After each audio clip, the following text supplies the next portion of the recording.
memory mean revolution machine. For what people stay, they sway. For today is good as any day. You'll feel slightly this, let's resist. Raise your fist and pump like this.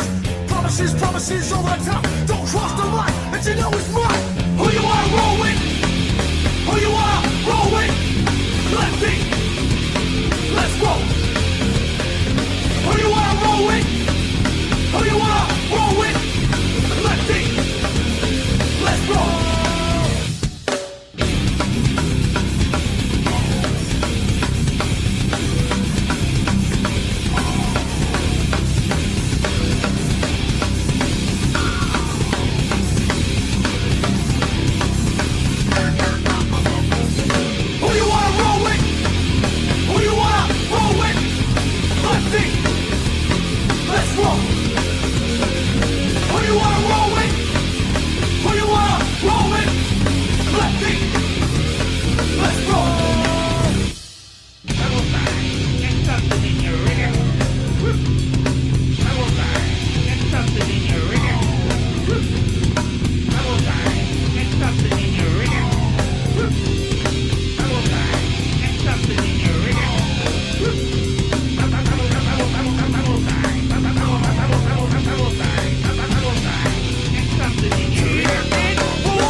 Why are you calling me now? Wait, hello? Sue Rosen. Hi, Sue. Hi. Hi. What's Wolf up? is going to come on. What? Wolf. Oh, okay. I didn't hear from you. So I got Vinny the Guido jumping in too. So Wolf is be great too. So we'll have a party today. We're going to smoke a lot of weed and talk a lot of shit. How come you're not on StreamYard, Sue? What's happened? Did I send you the wrong link again? Yeah. No, I didn't. You must have. All right. Oh, God. No, did I? No. All right. I'll send it right now. Hold on. Okay, thanks. Oh, my God. Wait. Vinny, did I send you the right link, Vinny? Oh, my God, Vinny. Vinny, I sent you the wrong link, too? Oh, God. You're all going to point and laugh at Lefty today. Are you shitting me? I sent Vinny the wrong link. Uh-oh. Vinny, I'm sorry if I did that. I'm an idiot. Oh, my God. Oh, fuck. Oh, my God. Wrong link. I sent them the wrong link. How'd that happen? What link am I on here? I don't even know what I'm on here. Oh, you shitting me? Mad Hatter Studio link. Sue, use the old link. The old, yes. See, Jim knows. The old link works.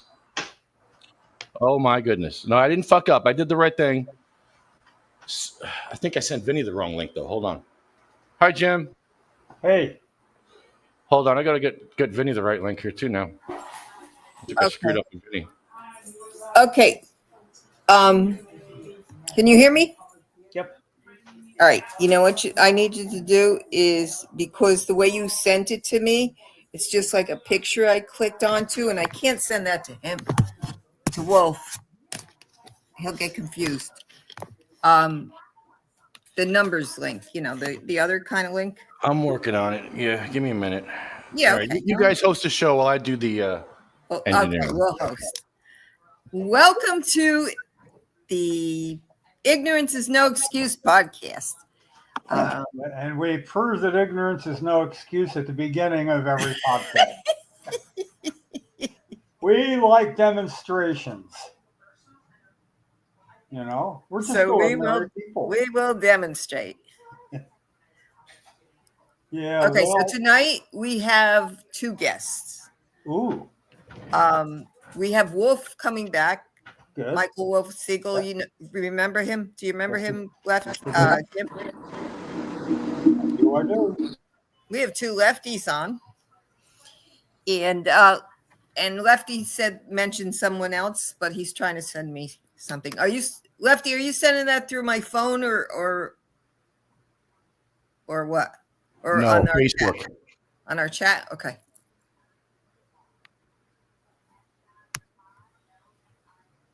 Ignorance is no excuse.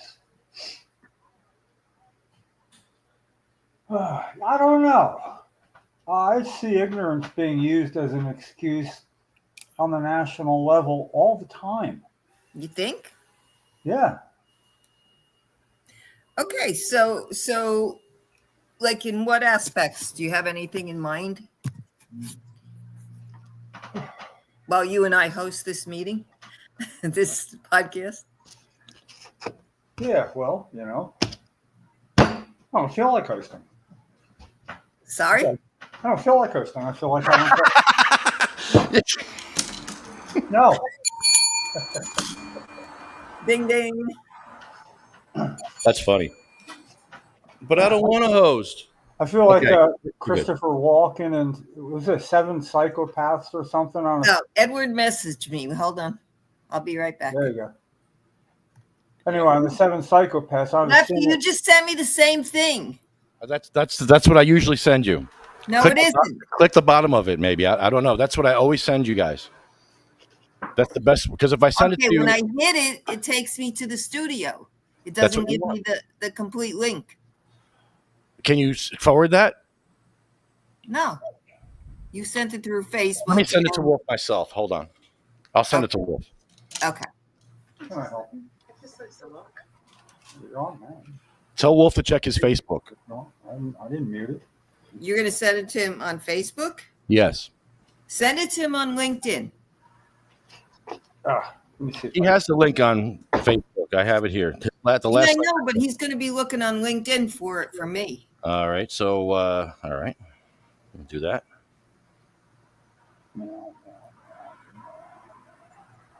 Wolf Siegel. I'm not friends with him on LinkedIn.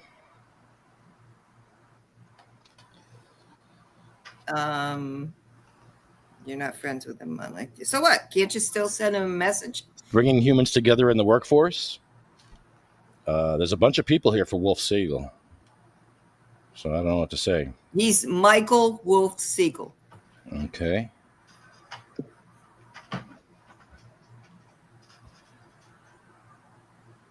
All right. We are not friends. And I can't send him a message because we're not friends. So Okay, do this. Then send it to me on LinkedIn, and then I can forward it to him. all right. We'll do it this way.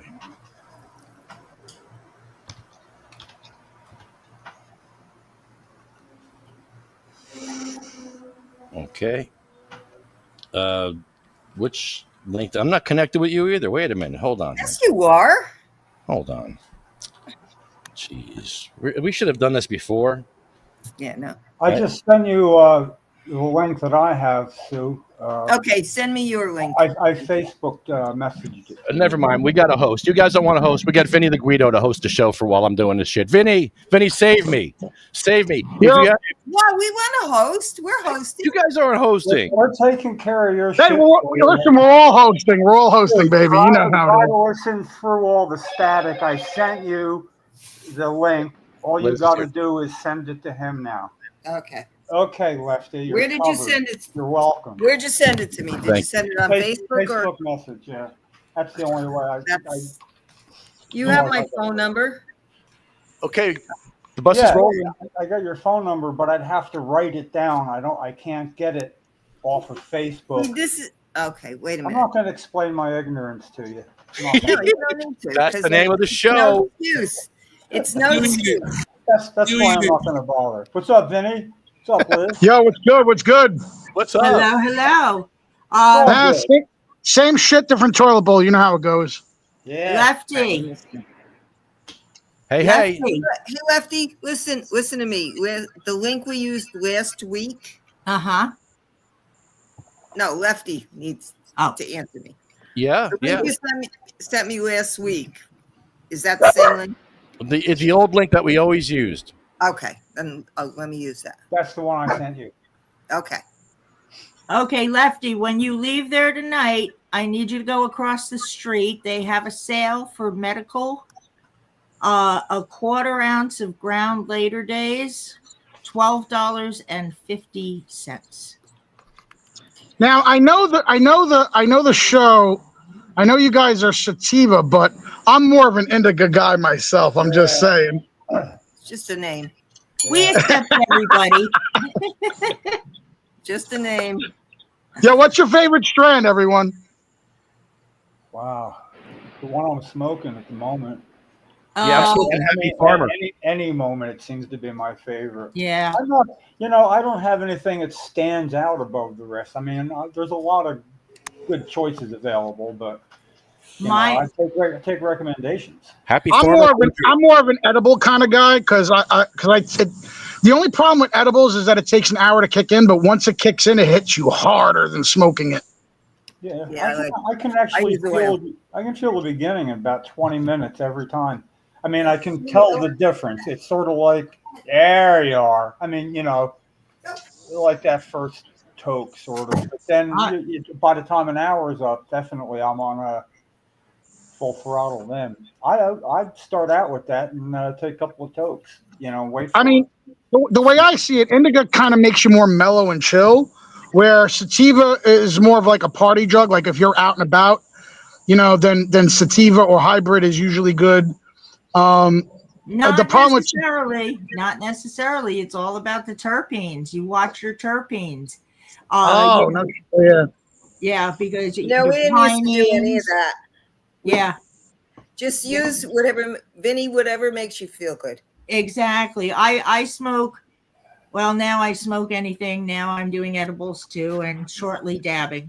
But for me, edibles, I need at least 20-25 milligrams. I start out slow, 5, but I haven't reached that point yet where I'm stupid.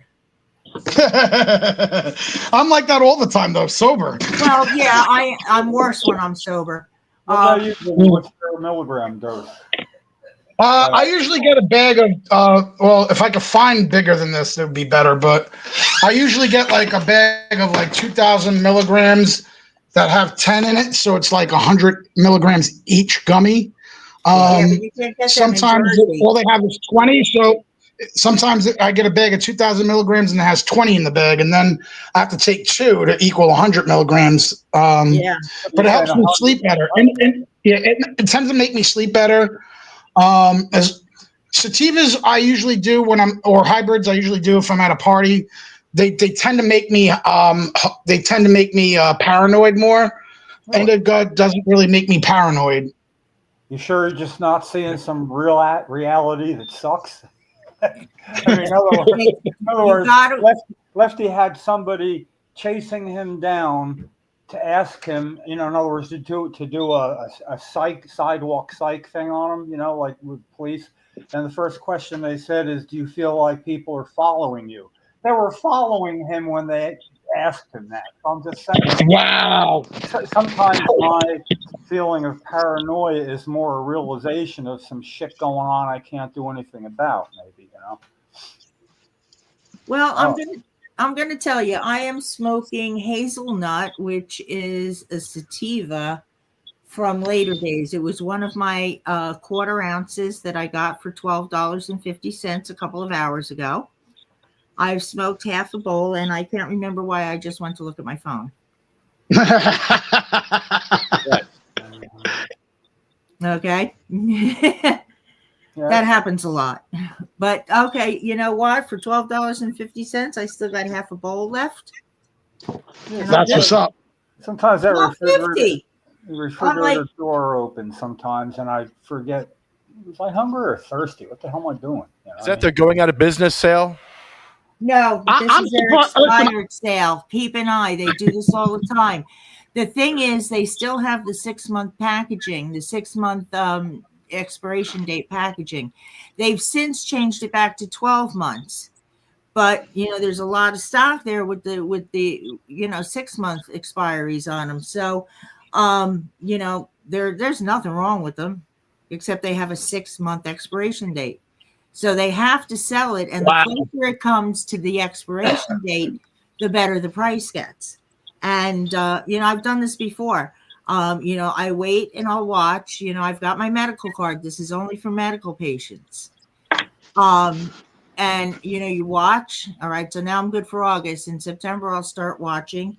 And when they go down to 75%, that's where you swoop in and grab them.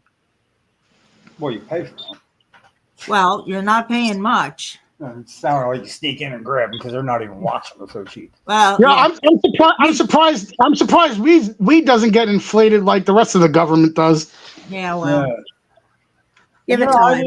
I've had something changed that allows them to do that, because it seemed to be that's going back a few years now. I mean, if I had to guess, like four maybe, but it's that, always been that they were having to stuff was just going bad. They were not having sales like that, and instead having to destroy. And it's almost like, no, you can't. You just sell it the date, before that expiration date. Mm-hmm. And there was a problem with having a certain amount of sale, almost like you can't sell gas below a certain price. You can't just say 50 cents a gallon, even whether you want to or not. But I'm glad to hear that, because less to waste. Now I'm going to tell you the expiration. Here's the one I smoked. Okay. It expires on the 9th. So if you get there tomorrow, if they still have any left, because at $12.50 a quarter, and it's shake, which is fine. Yeah. At $12.50 a quarter, it's freaking fantastic. Yeah, well, they don't have limits on how many you buy, I would imagine. I mean, if you want you can for 100 or whatever it is. Whatever your medical limit is, Yeah, whatever your medical limit is. So if your medical limit is 3 ounces and you haven't bought anything, then you can get 3 ounces. If you bought an ounce, you can only get 2, Now, in Jersey and New York, I believe that you could do it recreationally, correct? Yeah. Oh, yeah, but these are just medical discounts. Oh, I see. Yeah. Yeah, the medic. Oh, wow! So you get a discount. You get a discount with the medical. That's actually pretty cool. Yeah. Yeah. Well, in New York, you can give out samples. That's pretty cool. You can give out samples here too. Not in the dispensaries. Well, no. Obviously, yeah. You can stand outside and gift people. No, you can't do it in the dispensaries there. I said you can stand outside and gift people. Yeah, in New York, they just hand it to you, and it's got little retail. Yeah, I know. On I it. lived there.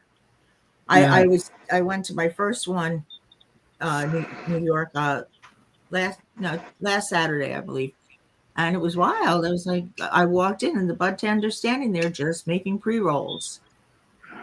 It's funny. I just met Ed personally. Like I always watched your stuff and everything, but I just actually ran into Ed about 2 days ago, over in Union City. Yeah, Union City, New Jersey. Yep.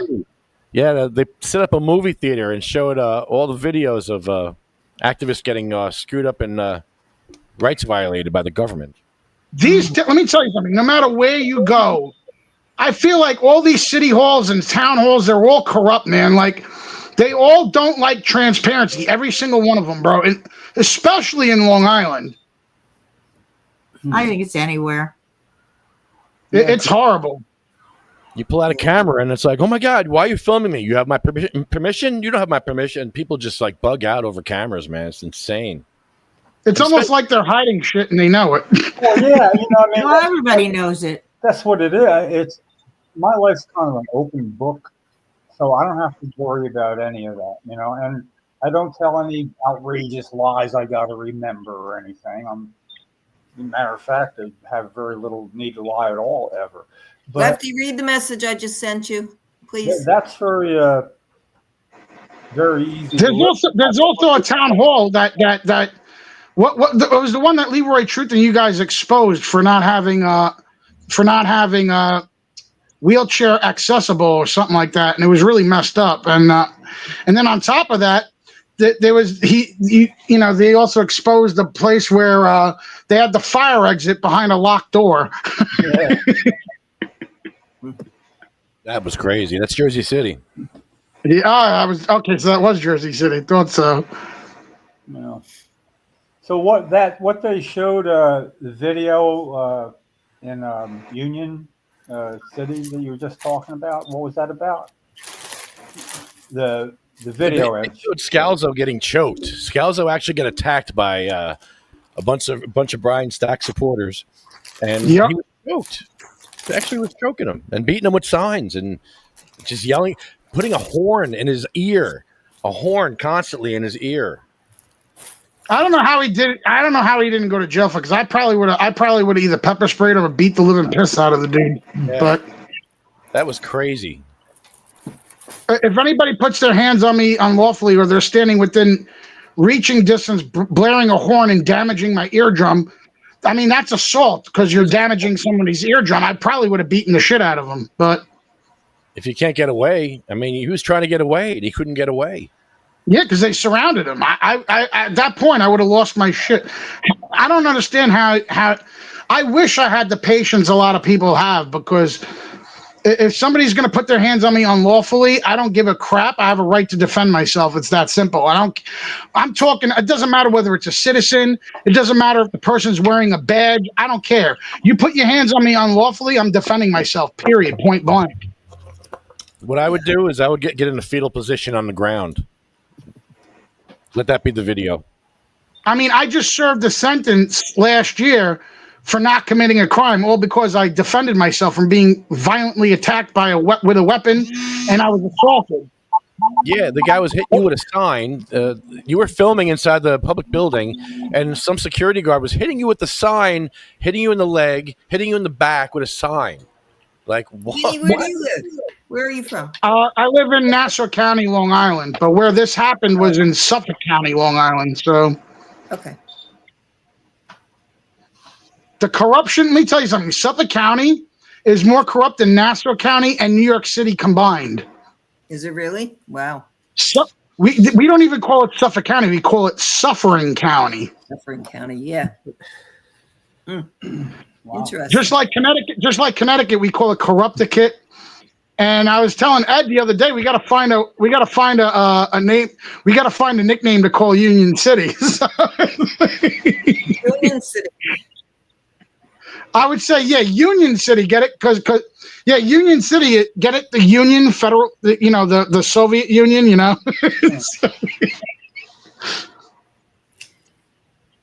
mean, yeah, they're more like the Soviet Union. They don't believe in freedom over in Union City.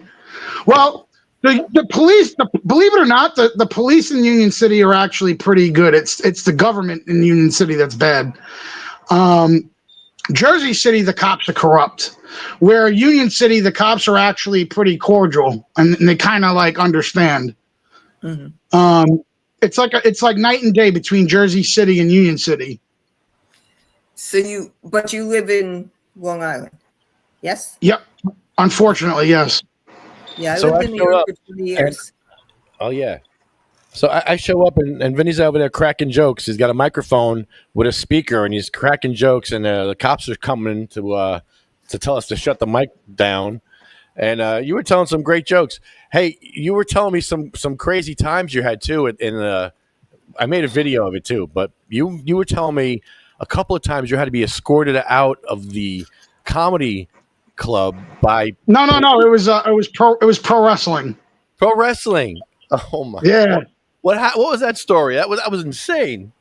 Well, just to give you guys a little for other than Ed, to give you a background of my work. I work in the pro wrestling industry as like a heel. I'm like a bad guy manager for bad guy wrestlers. I also do color commentary in pro wrestling. I'm a former stand-up comedian because I don't do that anymore because people get butthurt now. No one can take a joke anymore. Yeah, nobody can take a joke anymore. You can't laugh at yourself. Yep. And I'm also an actor. I'm an actor as well. So that's awesome. Even though I don't do stand-up comedy anymore, like every now and then when I get on a microphone and I give the government shit, I'll just crack funny jokes just to be a dick. So, you know. See, you could do that. I really am a dick though. I mean, my wife and I, we got, now you probably know about this. I mean, you know about the 420 convention in Edison, New Jersey, right? No. Yeah. Oh yeah. Well, the people that run the 420 convention also run the Exotica Expo, which is a porn star convention. Is that really? Yep. And my wife and I, and it's funny because the same people you see at the 420 convention, they're also vendors at the Exotica Expo, so it's pretty cool. Now, my wife and I, we go to the Exotica Expo every year, and I dress up in cosplay. I literally dress up as a human Magnum condom. Oh yeah, I show Ed the pictures. I show Ed the pictures, and he was laughing his ass off. What's a Magnum condom? Is that just a brand? It's an extra large condom. Oh, okay. Okay. Very good. So I gotta ask you, what got you into weed and cannabis and I mean, as a teenager, I used to do weed a lot as a teenager. Now I do it just to help me sleep. I don't really. Nowadays I'm more of a what you call a low key pothead. Like a lot of people don't even know I do it because if I'm driving or if I'm working, I won't do it. The only time I'll do it is if I'm at a party and I'm not driving, then I'll do it. And that's when people are like, Vinny, I didn't know you smoke. I'm like, I smoke every day. You just, I told them I do weed every day. It's just I don't really do it in public too much. Like I usually I'll pop edibles like an hour before I go to sleep because it's safer than a sleeping pill. So and it just helps me sleep. I mean, I do weed every day, but nobody would know. So that's what you would call a low key pothead. Yeah, now everybody knows you've just announced it. Yeah, I know. So when I had to get up regularly at like 5:30, 5:45, to go to work across state, sometimes I'd be up a little late and I'd be trying to sleep and I couldn't sleep, and then I'd be aware, I'm not sleeping. So that's when I started doing a fairly heroic dose of edible. And it didn't actually, it allowed me to sleep. It didn't, it's not like a sleeping pill would help almost kind of put me to sleep. It was, I just didn't care if I was awake. I wasn't worried about getting up in the morning. Yeah. I wasn't worried about now I'm going to be tired and it's going to be hot and I can't get to, and boom, I'd be doing it. It would just, I didn't care. It didn't matter. It's fun. It's weird because the people have told me that edibles don't work with them. And I told them, I said, you're probably most likely on the wrong THC level. Because just like vaping, if you're on the wrong nicotine level, it's not going to help you. So, but when it comes to edibles and stuff like that, it all depends on the THC level that you're on. If it's not working for you, most likely you need to be on a higher dosage of THC level. Yeah, I've had people explain to me how edibles don't work on them, except they'd be explaining it with the veracity of somebody who's really high. They'd have all the mannerisms. There'd be somebody I would know, and I'd be thinking, they're expecting the exact same feeling. I don't feel it the same way I feel smoking. It's like a parallel feeling. That's why I like to take the edible and then have a couple tokes. Really? I find that the edible hits me harder than smoking it. Oh, it does. Yeah, but after Because you're ingesting it instead of smoking it, so it hits your bloodstream a lot quicker. Oh yeah, but No. That's wrong. It's going to hit you faster by smoking. Yeah. Oh no. I mean, it's gonna hit you. It's gonna hit you harder. I mean, I'm sorry, I said that wrong. I meant it's gonna hit you harder than smoking it. But the only problem is it takes an hour to kick in, though. That's the only thing. I remember the first time I did edibles. I'll never forget the first time I did edibles. Nobody warned me that it takes an hour to kick in. So I know where this is going. You didn't think and it didn't say it on the bag either. It never gave me the warning on the bag either, and nobody told me. So I pop it, nothing works, and I'm like, maybe it's an old bag, maybe it's a dud bag. So I pop another one, nothing.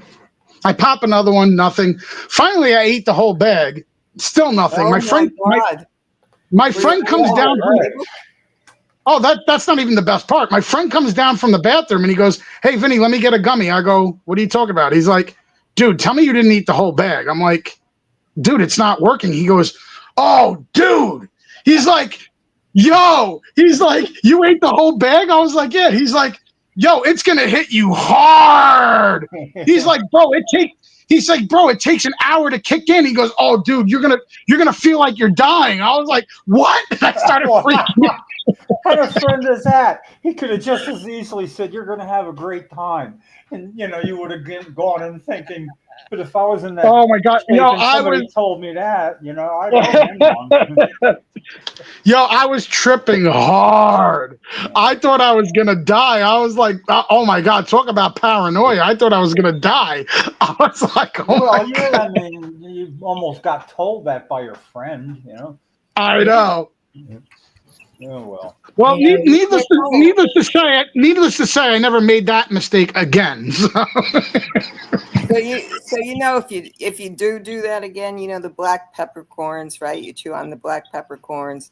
The other trick is it's a yoga pose. It's called the butterfly pose. So you take both your feet, right?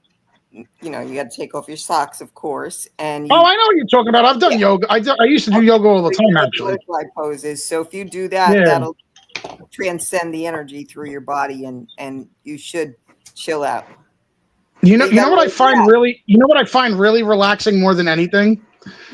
Have you ever done weed and then about a half hour later do flotation therapy, which is isolation tanks? No. Oh my God. Yeah, that is the most euphoric thing you could ever do. It's like meditating, but on steroids.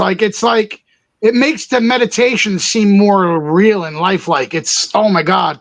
Yeah. Is that the same thing that they have in the salt caves? Yeah, some salt caves have floating also. Yeah. Okay. But you have there's no sound, no light, no anything. Yeah. All that and that. Yeah, I've seen stuff about that over the years on TV or whatever. And it's fascinating. It's almost like, it almost be like opening a whole new door, I would think, It does. In fact, I used to do it once a week. I got to get back into it again, but it's been where I moved from where the last location I used to live. So I live a lot further away from this place that I used to go to. But it's literally the most affordable place on Long Island to actually do flotation therapy. But I used to float once a week, and it changed my life because it helps you mentally and it helps you physically. And if you smoke weed or popping, if you do it before that makes it even better, actually. But even if you're sober and you float, after about an hour and a half when you're done floating, it's almost like you just got done smoking the best indica of your life because you're so mellow and calm when you come out of that. It's amazing. I couldn't do it if it's a covered pod. There's no way I would be. No, well, there are places, because the one in Long Island has what you call a float room. It's basically a float tank, but it's got a 10-foot high. For people who are claustrophobic, it's got a 10-foot high ceiling, and it's basically a tank in a room technically, but it's a 10-foot high ceiling for those who are claustrophobic. Okay, yeah, that's pretty cool. There are float centers that have it. You just have to look for it. A lot of them do the pod with the cover on it, but there are float centers that actually have the 10-foot high ceiling. So you just got to actually look for it and do that one instead. But it's completely dark anyway, so it's completely dark, completely soundproof. You turn off your phone before you float, so there's no distractions, and you float naked. So there's no distractions, and it's just you and your thoughts for like 90 minutes to 2 hours, and it's just I don't know about that. It's amazing. It's like still that long. Wow, I got to try that sometime. It's amazing. I'm telling you, it'll change your life for sure. Especially if you smoke weed right before you do it. It's amazing. Well, that would be a pretty solid chance of that if I were going to do it, I'd say. Yeah. Well, Dana, I know. Dana, not Dana White. Joe Rogan actually does it, and he actually does it, and he smokes weed before he floats, and he says it's the greatest thing he ever did. Yeah, he's an advocate for weed and floating. What else did he used to do with when he was writing on the Man Show?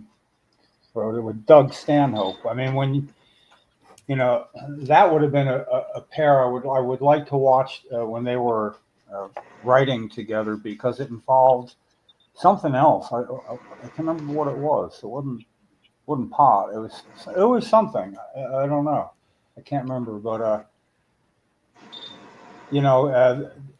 it would be a pretty good thing. Like, well, if you were a working comedian, how did you write? What did you do to write your own stuff? I mean, it would seem to me this would be a good way to start. Yeah. Well, basically, I just used, because I do a lot of dumb shit for shits and giggles, just for the sake of it, just for laughter. But I always try to do new dumb shit all the time, just so I can make a story of it, and I just get my material just from everyday life, and that's basically what I used to do. But I don't do stand-up comedy anymore because, like I said, everybody gets butthurt now. I still do acting and I still do pro wrestling, but get back to that as story. a comedian, you write your own material. So you were telling us a story about the wrestling ring. You never finished it, did you? Ring. Oh yeah. Well, there's a couple of times where I almost got, because some states they take sports seriously or they take wrestling seriously. I mean, there's been a few states where I've actually gotten death threats and stuff, so it's pretty funny. But I remember I was telling Ed, I don't know if you remember back in 2009 when the Yankees beat the Phillies in the World Series. I did a pro wrestling show in North Philadelphia. It was about 2 days shy of the World Series parade. So the wound was still fresh. And if anybody knows anything about Philadelphia, is that they take sports very seriously in Philadelphia. So, of course, I rubbed the salt in the wound. And, I told him, I was like, hey, this is my first time in Philly. I'm so excited to be here. I said, when I got here, I couldn't help but notice that, I said, everybody kept telling me how there was going to be people everywhere and there's going to be traffic everywhere. I said, but when I got here, I couldn't help but notice that the streets are dead. I said, where did everybody go? I was like, wait a minute. Weren't you guys supposed to have some kind of parade or something? I was like, oh, that's right. They had the World Series parade in New York City this year. Our New York Yankees beat your Philadelphia Phillies, and they went fucking nuts. You motherfucker. And they're like throwing food at me. They're throwing full bottles at my head. There was like more garbage in the ring than there was in a trash can. And we were doing a pro wrestling show. It was in one of those Catholic high school gymnasiums. So you could see the priest in the corner doing like 1,000 Hail Marys, and I make it out of there alive. And and I grabbed the microphone. I was like, whoa, hold on a minute. Hold on. I forgot where I was. Please forgive me. I was out of line. I was out of pocket.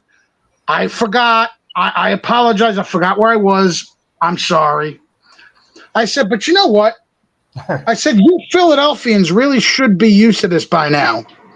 Us New Yorkers, we smoke Phillies all the time. Some fat guy hopped over the guardrail, and they were like, "You're gonna die, motherfucker! You're gonna die!" And they were serious. They were good. They were giving me death threats. It was insane. Yeah, well, that didn't surprise you, crazy. though, I would imagine. I mean, I thought it was pretty funny. We smoke Phillies all the time. I mean, That's great. They didn't think it was funny, though. Oh man, how'd the rest of the show go? No, the funniest thing you They said had was. to- Go ahead, Liz. I'm sorry. They had to grease the light poles in Philly after Yes. in one They story greased the because light they were poles. climbing poles. Yeah. Yeah, They can't even celebrate right. They destroy their own city. You're right. Yeah, I do. I'm sorry. Go ahead. Vinny, first time you smoked weed, how old were you, and what was it like? Oh God, I must have did it when I was like 14 years old. I was like 14, 15 years old around that age. How was it? Was it a blunt? Was it a joint? Bong? I was definitely a blunt. I remember it being it was a great flavor. It was a great flavor. I remember it was a great flavor blunt, as a matter of fact. Woo-hoo. I mean, nowadays I prefer to do a Canagar instead of an actual blunt now, because Canagars, the whole thing is made of weed. It's like weed inside of a weed leaf, and you smoke a Canagars are the best. And you can get them really fucking sick too, like really big, sick And you can get Canagars. You can get them on the low end. You can get them mid grade, or you can get them on the high end. But if you've never had a Canagar, I highly suggest doing a Canagar. It's amazing. The first time you smoked a blunt. They're good. I know they're good. Vinny, the first time you smoked, though, what did you do? Was it friends? A bunch of friends? Were you in the woods? Oh, yeah. Yeah, it was just a bunch of friends like, hey, you want to smoke? I was like, fuck it, give it to me. It wasn't even peer pressure. Like, I wanted to do it. Like, I was like, yeah, fuck it, pass it around. And how'd you feel? How'd you feel after that? Oh, I felt mellow and chill. I was like, yo, this is some good shit. I was like, I remember being hungry as fuck. I remember that. Yeah, I definitely had fun eating afterwards. Oh, yeah. What's your favorite munchie food? Oh, I mean, it could be anywhere between Doritos and sour cream. Because dipping regular cheese Doritos, like the original cheese Doritos, in sour cream, amazing. If you eat enough sour cream, though, it'll make you vomit for sure. Too much dairy isn't good, I guess. Let's see. Cheeseburger, like Mickey D's, like the whole value menu at Mickey D's is usually good. or Wendy's, or anything that's nearby, like to grab munchies. I mean, especially at like 3-4 o'clock in the morning when nothing else is open, 24-hour spots are usually the best to go to. That's why I wish we had Waffle Houses in New York. But unfortunately, we don't. We have Denny's, which Denny's sucks. So I'd much rather have Waffle Houses by me. But Go to the diner. you know what's really... also Bojangles. Bojangles puts Popeyes and KFC to shame. I love Bojangles. I wish they had that in New York, too. They don't. Have you ever had Bojangles? Nope. No. They have them down south. They have them down south. Where have we not eaten at Bojangles in New Jersey? Too? Yeah, they actually opened up one. Finally, they opened up one in New Jersey. It's brand new. It's only been there not long, actually. What is it? In South Jersey, they got a Bojangles finally. What is a Bojangles? It's like a Popeyes and a KFC, but better. Oh, I don't eat that shit. You eat it. My wife doesn't either. She hates it too. So you're with her on that boat. Yeah, I always reserve the right to go out and eat something. I mean, there's a lot of places I don't eat for similar reasons. And sometimes it's just sort of like, you know what? I'm gonna Did check you hear that noise? Do that again. I mean, me personally, I like going to either Italian restaurants or hibachi restaurants. I love hibachi. Oh yes, nice Sushi. I love sushi. sushi. Especially when you're high and where they cook it right in front of you. It's like dinner and a show while you're high. It's fucking great. I live in Hackensack, and we have all these great like Colombian restaurants around here. Oh yeah, I love Hackensack. Oh my God, they are so good, so good. The jewelry store that I go to is in Hackensack. The Jewelry Exchange. Oh, that's on Route 4. Yeah. Now New Jersey has a Garnet Grill, and there's only one, so nobody else has it. That is absolutely the best food that I eat on any given day here in New Jersey. Just somebody, a friend, who decided, I've always wanted to have a diner. What is that? That's the ring. That's one of the rings that I bought at the Jewelry Exchange in Hackensack. You got it too close. Back it up. It looks like it's really pretty. Back it up more. Yeah, that's good. Nice, beautiful, very nice. Yeah, and they're not lying. It's actually appraised for double than what you paid. So when you actually get insurance on it, it's insured for what it's worth, not for what you paid. So if you were to lose it, or if it was to get stolen, They all work like that, because I've had rings stolen on me and had to go through the insurance trip. That's why the Jewelry Exchange is amazing, because it's appraised for half of what you paid, so it's amazing. If we really knew the cost of jewelry, my jeweler, he started out in a flea market, and now he's got this huge, it's in Nyack, and I mean, it's a 3-story building. It's like amazing. I remember when he was in a tent. Oh wow, really? Yeah, but they so he did one of those outdoor flea markets. Yeah, outdoor flea markets. Oh wow, okay. Jewelry that's cool. Like a 400% markup. Yeah, it does. You're right. Wow. Yeah. Yep. It's amazing, especially gold. Especially gold keeps going up too. Gold keeps going up in price too. Everything is going up in price, I think. Except my paycheck. Oh. Yep. Mine too. I have to be on that bandwagon too. My paycheck hasn't increased either. Oh yeah, definitely. Hasn't gone up from 0 to 0 minus 0. Vinny, tell me the story about when you bombed on. I don't know if you bombed. You told a really awful story about somebody. Oh man, it was so bad. I was like cringing as you were telling me the story. I'm like, dude, no, really? Oh man, this is really bad. So why are Which you one? telling us we're gonna? Which one? Which one? He says. Yeah, there's a lot of them. Which one? The worst one first. Hey, everybody. My wife just got home from work. Say hi, love. Hi. We're on a podcast. Hi, everybody. It's about weed. Oh, I take my edible. Hey, I know. Honey, come here a minute. Let everybody come see you. She loves doing edibles too, by the way. Yeah. Honey, come here. Come say hi to everybody. Wait, hold on. Yeah. Hold on. Sit down.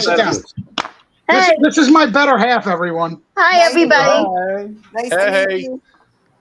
How's everybody? Everybody's good. Real good. Medicating our pain away. Well, actually, Yes, exactly. I'm a firm believer in this, in the legalizing weed and everything. I definitely changed my life. Yeah. Really? What has it done for you? Actually, it's helped me. Taking the edibles I don't actually smoke, but I do take the edibles, and it's helped. Once in a while, she smokes. Well, I only share it. I only share it. But the edibles helps me with more positive and spiritual thinking, helps me with my creativity, with my writing, and it helps me think very positively. Oh, Kitty. Aw. I'm going to get up because, let her. I have You another wanna be question on the for you. I have podcast, another question. Wait, one more question or two more. What's your favorite munchie food? So what? Your favorite munchie food? Favorite munchie food? Let's see. I have a very bad sweet tooth. I love Skittles. I love anything sweet. I like sometimes my husband's always bringing junk food home, like chocolates and chips, which I want to kill him for. I'll pig out on that, but I'd rather not do that if he didn't bring some junk food home. You eat it. Waiting for that moment there. Okay, so the first time you smoked weed, how old were you and what was it like? Was it a blunt and how was it for you? I shared it with somebody. How old were you then? I don't remember. I had to have been finishing high school, finishing high school. I'm 44 now. I was either finishing high school or it was my first year of college. That was the first time I smoked. Did you like it? It was, I honestly, it's like I didn't mind it. It didn't, maybe at the time, because when I was first smoking, I was just puffing, I was coughing constantly. It didn't really hit me as hard. Once, it's very rare it ever hit me hard from smoking. It's the edibles that after an hour that really hits. Oh, yeah. Yeah, I agree. Okay, one last question. And also the chocolates, the edible chocolates, everything, oh my God, that takes me to cloud 9. Yeah, you ain't kidding. I love that. And there's such good snacks too, right? Yeah. Oh, yeah. Except I only take one. I don't eat a whole bag because I specifically only take one before I go to bed. They even have edible pasta. Yeah. Oh, my. You could infuse the sauce. You could even infuse the sauce too. That's what I might do. I might actually do that. One last question. If you had a message for the world, okay, say a friend of yours was depressed, down, sad, and you wanted to cheer them up, what's something that you would say to them or anybody to maybe like a poem or a quote or something that just helped you through a bad time? What would you say? There's a lot, I would say. I would say that, don't let the negative in your life define you, because the negative is what you actually need to get to where you need to be in life. And I explain this to my husband all the time that, look, yeah, bad things happen all the time. We have bad days, we have misfortunes, but it's very imperative. Yes, at the moment we feel defeated, but it's also very imperative to understand it's not going to be forever. Everything happens for a reason, and this is what's going to make us. But it's up to you. Either you let it make you or break you, but that choice is yours. And I always say self-pity is optional. Either you sit there, you do something about it, or you can choose to feel sorry for yourself, but self-pity is optional. And I'm not the type of person to indulge in self-pity. I can't stand it, and I don't, indulge in it. I'm all about positivity and always about,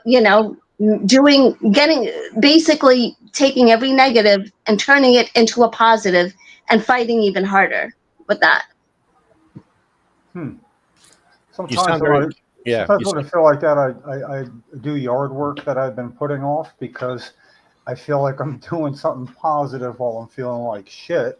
But I'm using that feeling like shit. Oh yeah, that I can mow the lawn in less than an hour if I really get. And I start thinking about and it burns off. And in the end, there's more free time later, if you follow me. In other words, something that I would have done later, then I'm going to enjoy doing something in its place that isn't work. Usually has something to do with music.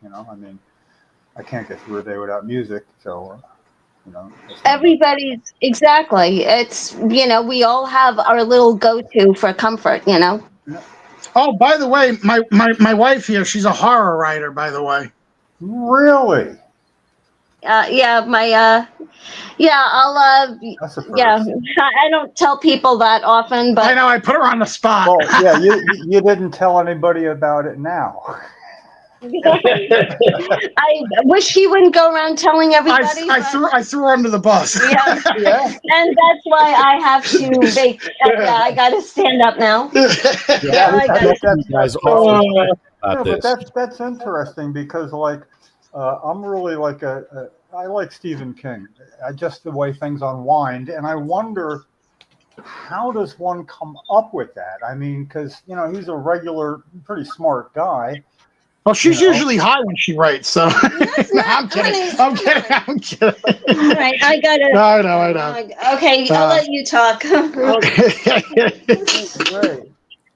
That's great. I'll talk to you offline about that. I have an idea for a comic book, and I need some writing. Oh yeah. She'll talk to you about it definitely.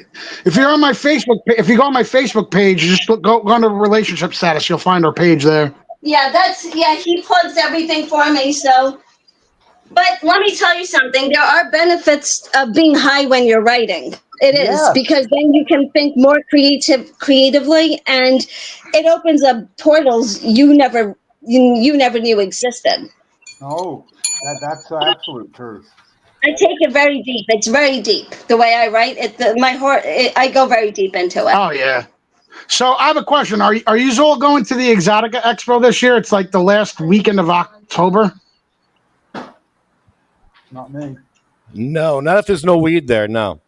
Oh, there's going to be plenty of weed there. I like the Weed Expo. I want the Weed Expo. If there's no Weed Expo. Like I said, the people that run the Weed Expo, the 420 convention, they run the Exotica Expo. So the same vendors you'll see at the 420 convention, you'll see the same vendors at the Exotica Expo. Yeah, I don't think our 501c3 is going to be at that one. We usually get a table at the 420. I don't know if Ratari would fit in to the agenda of the... Oh, it will. Trust me, it will. Oh, it will. You'd be surprised how many weed vendors are at the fucking Exotica Expo. Listen to me. This place right now where I'm broadcasting from, it's a cannabis church. Before this was a cannabis church, it was an adult bookstore with booths where people would come and they would pay money to go into the booth and watch a movie. Oh, amazing. That happened here. All right. Now you got to give me a tour when I come to visit. Almost regularly while we're on the podcast, it's not identifiable enough apparently, and Lefty looks up and goes, "Oh no, that's not here anymore." But we have Cannabis Church, so somebody's coming in thinking, "Wow, this place has really changed in the last couple of years."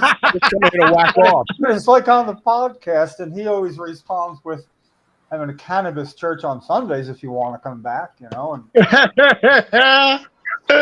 that's great. It's been closed since February, but people still come in looking for the adult bookstore. And one guy comes in with a box. And he gives me the box. He's like, he opens it up. He's like, I need to return this. And it's a used sex toy. And I'm like, my God. Why are you giving this to me? No, get away. No, come back for Cannabis Church. Come back for Cannabis Church. The power of Christ compels you. Oh, it was terrible. Why would you hand that to somebody? Wow. Oh yeah, people come in here all the time. Very sad. Yeah, I would have laughed my ass off for sure. You would have a blast with these people. It does sound like a Doug Stanhope routine you were just talking about when he brought that in. I guess the idiot doesn't understand how adult stores work. It's once you buy the sex toy, there's no returns on it because they're not going to take back a used sex toy. Both the manufacturer. Exactly. Okay. That's some funny shit. They let me keep some of the toys. Hold on, I'll show you. He's got the toys. That's great.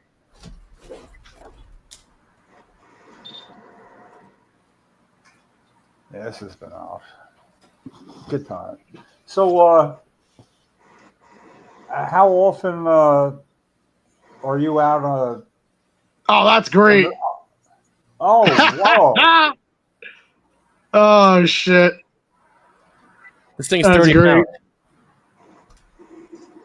That looks like it is. This is what they troll me with. This is how they play jokes on me.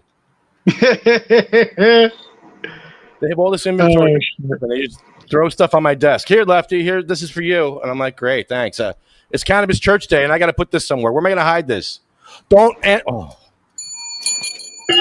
See, I ring the bell whenever something is said that was said during the adult store days. So if you say something that's kind of like something that was said back then, you get the bell. And this thing is ridiculous. I don't know. I asked him who would buy this. He's like, they sold a bunch of these. Do you see how thick this is? I'm surprised. That is pretty thick. I'm surprised he didn't ring the bell with it. That's like a baseball bat. That's a good way to do it. I just had to see that. Thanks. This way. That gives a whole new meaning to the word king ding-a-ling.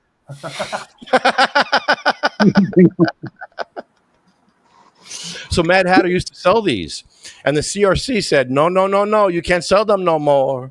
No, you can't. So they can't sell them no more, even though they put the Mad Hatter stamp on it.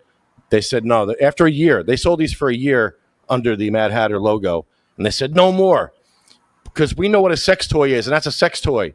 And we're like, well, define sex toy, and they couldn't really define what a sex toy is because if you're creative enough, anything is a sex toy. I don't know if you guys know about. Have you ever heard of Vape Beast in New Jersey? I think so. Well, I know he usually has like a vending table at the Exotic Expo where he sells weed and shit. That guy, he's like a weed vendor. At the Exotic Expo, he actually sells. Now get this shit. He sells giant, like that dildo you were holding before, like a giant. It's like a giant penis lollipop with THC in it. You got to check all those boxes off there. Yeah, oh my God, bro. That thing sells out like crazy. You see all these, it's mostly women and that buy it, but there's also guys that buy it too. And like they sell out of this thing all the time. Like that, was it a penis lollipop with THC? You can't beat that shit. Talk about a sucker, you know? Oh, Cannabis Church is still a place where still people get on their knees. Got that right. Shit.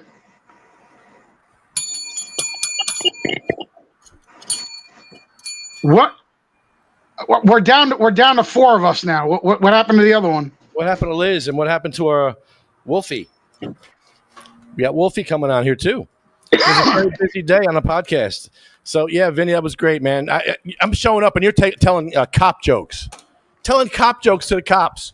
Oh, I was dying. I thought we were all getting arrested. No, that's correction. That was John Philax that was doing that. Oh, he was. No, you were telling some jokes too. I was too, but he had me beat on the cop jokes though. He was going to town on that. That's funny. What was he saying?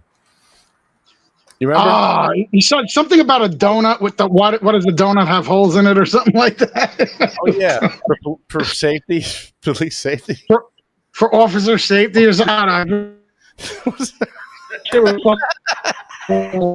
What does that mean? Too funny.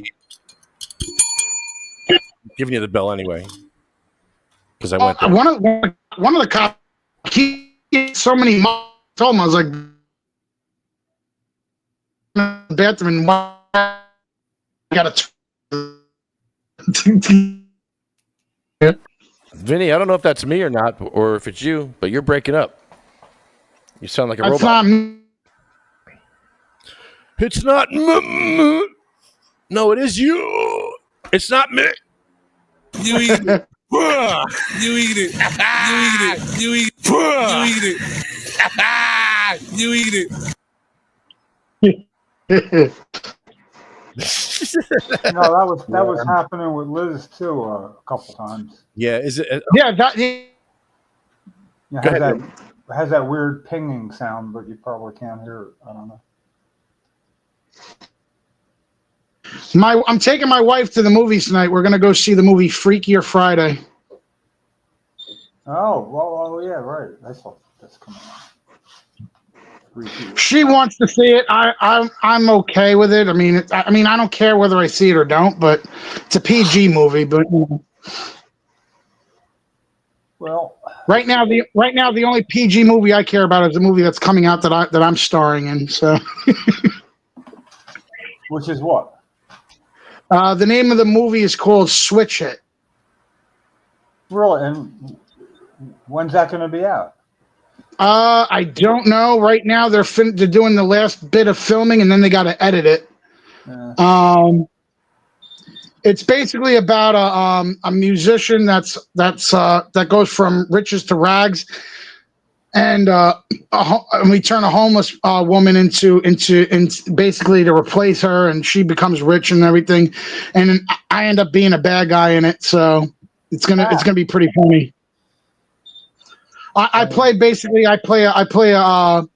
like the what do you call it? The studio owner, like the DJ record. I'm the record label owner, so I do some pretty corrupted stuff. So I told him, I said when I got the job, I told him, I said I'll be perfect for this role because I deal with government corruption all the time, so I know how to be corrupt if I want to, you know. You know, I mean, they get away with it all the time. So. Easier to be convincing. Yeah. That's right. It's easier. See, it's always easier as an actor. It's always easier to portray somebody you're not. All you have to do is use life experiences. Had you acted much before that, or was? Oh yeah, I mean, I've always done. I've been in the pro wrestling industry since 2005. I got that's how I got my foot into the door with acting gigs and stuff like that. So, some small roles here, some big roles there. It's a hit or miss. Yeah. Yeah, I'd like to know people. Yeah, I watch a lot of different comedians and all the time. I mean, I go to YouTube for my entertainment. I'll find something new and whatever. But Bill Burr kind of intrigued me. I like his style and all. But then, you know, he gets some acting gigs as well and adjusted really good. You know, so I would think even being a comedian, you know, it's a bit of acting involved. Oh yeah, it has to be. Absolutely. Yeah, so it seems like a lot of that for some people is easily transferable. You know, where you probably slid right into being the bad guy. Exactly. I mean, pro wrestling is a lot like stand-up comedy because you're working in front of a live audience. Same thing with, I guess, if you're doing like a play where like a Broadway play where you're doing it in front of a live crowd. Because if you fuck up, there's no retake. There's no doing a retake. You're in front of a live crowd, so it's different. But with movie or anything or web series or anything with like anything that's recorded, you could screw up as many times as you want and you could just retake it. So it's done a little bit differently, and you're not working in front of a live audience either. So, you know, wouldn't that make it harder not working in front of a live audience? Because I mean, you can feed off the audience's reactions as you're going. Exactly. I could do both pretty good. I like working in front of a live crowd. I enjoy more, but I mean, working on camera too. It's I do well in both scenarios. So, you know, I always tell people, like, especially my improv. My improv is hysterical.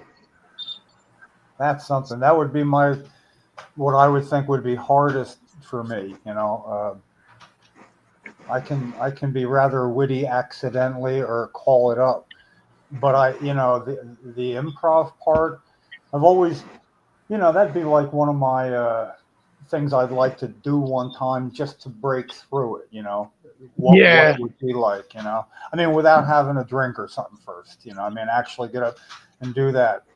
You know, even thinking. Yeah, all you're doing it on the fly. It's like exactly. I'd really rather Yep. not, but who knows? You know. I mean, it's weird. It's like, I know, I try to work to the best. Like, I try to do the scripts. Like, what's good about filming is you can do, you know, you just have to remember a little bit at a time and then go from scene to scene. But I mean, there's times where I'll just create, like, if I come up with something in my head and if I think it's good, like, I'll run with it, because if the director doesn't like it, we can just retake it again. But sometimes I'll throw a little improv in there, and the director likes it so much, they're like, we're gonna use that actually. So a lot of the times they like my improv work too. So Yeah, I don't know. I try to stick to the script as much as possible, but you know, not so much in the last few years, but it's always nice to go out and see any comedy anywhere, just because if somebody's going to do that, you know. And there was a couple of guys that were really, you know, somebody you would think would have gone somewhere or whatever, just content, but the dick face here, Paul Veneer. His name is Paul Veneer. You could. Oh, I know Paul. Yeah. Oh man, you know he was the one that defined doing crowd work was his whole thing. So he's still doing it to this day. No, he is. He had some health issues a few years back. You know. I know. I felt so bad too. I know. Yeah, I did too. And you know, but you kind of got to know him a little better, almost like that. I mean, I've seen his show where there's how many people? 75 there. You know. And the first time I brought my better 2/3 there, I call them my better 2/3 because you got to maintain the status, like bring me a beer here, you know. And it was he started and then going, from those of you who don't know me, and for those of you who do, you're not going to be nowhere to hide tonight. And he brought out this incredibly, like a spotlight in a box that would blind you. You know, because there's no hiding on him then. But the fact that he was a mail carrier, and no matter where you said you lived, he could tell you your zip code, you know. I mean, you know, he'd go, 753. Oh, back, yeah, and he was, but that he could string it all together. He'd be giving somebody a little bit of a good time. And then he'd tie people together in the audience with the things they both said through him, like completing some weird triangular conversation. It was freaking genius, you know. But then also there's just I always loved Paul Veneer's work, and I'm glad I got to like hang out with him and chill with him and pick his brain. And I also got to work with him on one of the movie sets. Really? Yeah, he knows other people that I know too, because you know, because like I said, I used to do stand-up comedy. I don't do it anymore. My friend, I have friends who own AC Jokes in Atlantic City. Yep. AC Jokes, and if you're in Atlantic City, AC Jokes. Right now, I think they're doing their comedy club out of the Resorts Casino, Hotel and Casino. The first casino. So you guys also know my friend. He's heavily into pot in Atlantic City. You guys, I know. Actually, I believe Lefty. You probably. I know. I think we have friends in common on Facebook with him. Who's that? The cowboy wrestler down there? Yeah. What's his name? Off the top of my head, I'm trying to remember. I know who you mean. Then Stephen Weiss. Stephen Weiss is also. Yeah, he started out being like everybody knew him as the weed guy, and now all of a sudden he's doing pro wrestling now. So it's funny. Oh, I should know who that is. I would think. Oh. Yeah, but I know he lives in Atlantic City. Yeah, they throw a lot of events down there. They're a lot of fun. Yeah.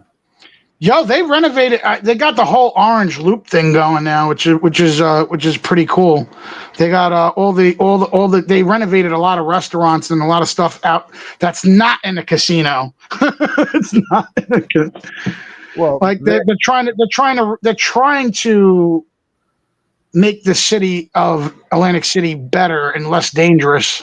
well, they have cannabis They're lounges. trying to anyway. Cannabis lounges where for $5 you can smoke weed for 30 minutes. For $5, what's that, Johnny? $5. $5. You want clean water? $5. $1,600 for the year. Ho ho! For my beer holder, I don't. Get some of that. I can smoke weed on my porch. Jim said he'll put a can on his porch. You could sit on his porch and put a dollar in the can, and you can sit on his porch and smoke weed. What do you guys prefer smoking out of? Do you prefer smoking out of a hookah, a vaporizer, a blunt, just rolling papers like edibles? What? Blunt and dabs, blunts and dabs for me. What blunts? What's that? Flavor blunt. Oh no, natural. I use a natural leaf paper. Oh, really? Yeah, Havana leaf or loose leaf. There's a couple of them I use. Have you ever done a Canagar though? Oh yeah, I love Canagor. Sure. With the glass tip on Do the you end. do you prefer them on the low end, mid grade, or high end? You mean those really expensive $100 ones? Yeah. Yeah, I like those. I do. I like them. Yeah, those are good. I wouldn't pay for that though. I would smoke one though. Hell yeah! Somebody else is passing it around. Yeah, any vendors listening in, send me a couple of those and we'll promote you. Look at this freaking mat. Look at this dab mat. Look at this dab mat we got. What? Yeah, that's dope. Mat. Yes, sir. I forgot my dabber, but it's a dab mat. No dabber though. Duh. Stoner. Vinny, what's some of the craziest things you've done stoned? Well, stoned and drunk. I remember many years ago when I was a teenager. I literally, like me and my friends, we decided to jump off of a drawbridge, and the object is to do it right from the center of the drawbridge because you don't want to hit the rocks below. So you got to do it like right in the middle where the boats go. Why? My friend was so screwed up and stupid one time. He did it just slightly to the right, and he ended up breaking his right leg on one of the rocks below. He could have been paralyzed. He's an idiot. I told him to do it in the center, but he was too fucked up to care. Ooh. He cared afterwards, though. I promise you that. Plus, we all got arrested for doing it too because the stupid. Thank God I was a teenager and I basically got a slap on the wrist and said, "Don't do it again." But Johnny, Johnny? What'd you say? They were testing out his cement shoes. Oh wow.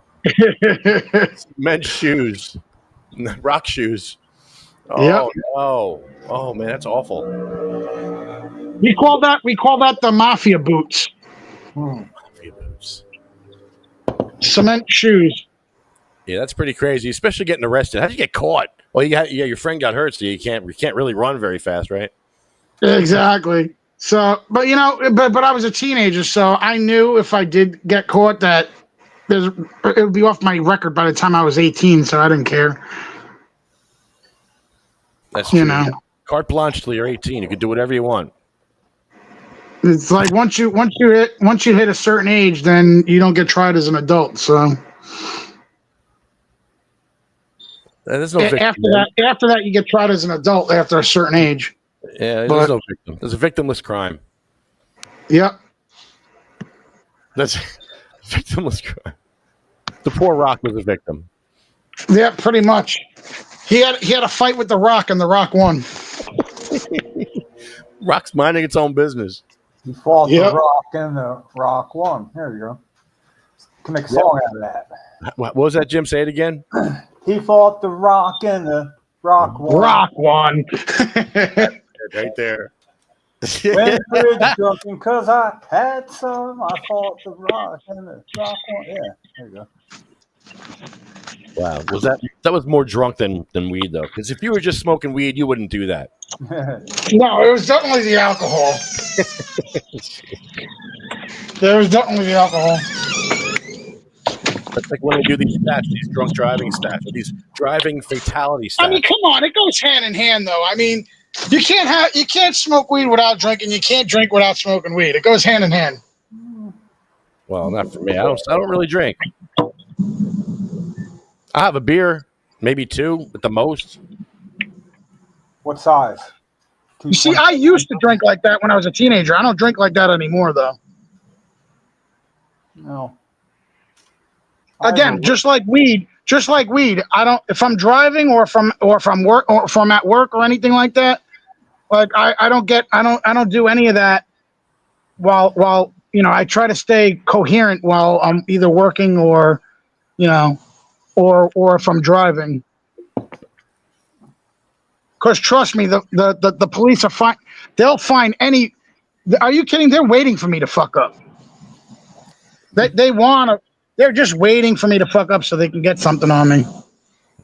Bongholio, Magnum Condom, and El Rampador will be at the Exotica. You heard it here first, Bongholio. That's right. Oh, ask Vinny the 3 questions. Well, I think I did. I asked you the first time you smoked weed. I asked you your favorite munchie food. No, what's your favorite munchie food? Did I ask you that? Yeah. Yeah, the chips. That's right, the chip. Okay, the third question is, if you had a friend who was down on his luck, who was sad, depressed, and you wanted to give them some advice that would, maybe help you through a hard time, like a quote or a story or something, some positivity you would share with him or else who would need to hear it.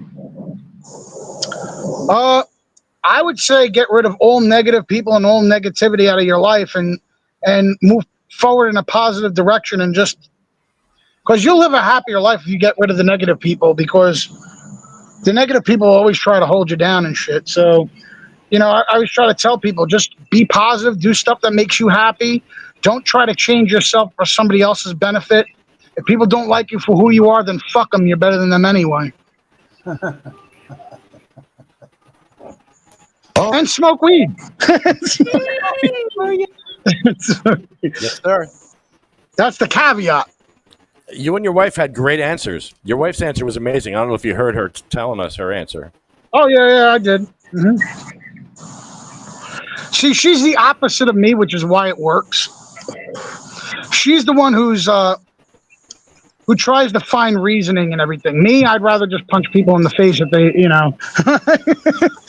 I'm the type of person where I'm a very peaceful person. And I'll let people call me any names. They can call me whatever helps them sleep better at night. I don't care. As long as they don't put their hands on me. The second they do that, I'm not peaceful anymore. So. And then there's the worst kind of put your hands, like, in other words, if it's like many ways you can do that. And I have one personally that is far above the rest. And it's kind of innocuous compared to getting hands put with somebody at my chest, just a finger in my chest. That's still assault. No, but it's, to me, it triggers something, and I don't know what it is. And it last happened in like Oklahoma. Well, I'll tell you, the way self-defense works is that if you match energy with energy, you're fine. Yeah. Like if somebody punches you once and you beat the living shit out of them, that's no longer self-defense. That's assault. So you have to match their energy for basically swing for swing. Yeah, everything they do to you, you could do back. It's that simple. But the reason that it sets my logic, or it gets rid of that logic. It gets rid of normal, what would be a flow, and a lot of other things. In other words, something even more physical contact wouldn't bother me. Like grab me by the shoulders and do that. It's not going to be the reaction. Just going like, I don't know why. And then it's like I'm not really responsible for, like, it'll always end up, I wish I hadn't done that after that. Meaning, it disrupted my my field vision. Yeah. I mean, I don't know about any of you, but I'm a very peaceful person. But when peace doesn't work, I'm also equally pro anarchy also. So it's like, if you do it the peaceful way and that doesn't work, I believe, I mean, by any means necessary, anarchy, I believe. So, I'm peaceful, but it's kind of like the protests that were in the city. It's like it started out peacefully until the police put their hands on people, and then it became violent. So it's like it was peaceful up until the police made it aggressive. So the way I see it, I believe in anarchy. If they're gonna if people are doing things peacefully and all of a sudden the police are the ones that are making it violent, then you have a right to be violent back. I'm a firm believer in anarchy as well. So I'm like 50-50. I'm peaceful. I believe in doing it the right way, peacefully first. And if that doesn't work, then anarchy must happen. I don't think rioting I don't think stealing. See, I don't think it should be like I don't agree with the whole stealing and doing riots where you're attacking stores where people aren't even involved in it. Like if you're gonna do a riot, make sure it's against the people who are doing the physicality. Don't take it out on the stores around it. I don't agree with that. Shouldn't be used as a form to have an excuse to steal.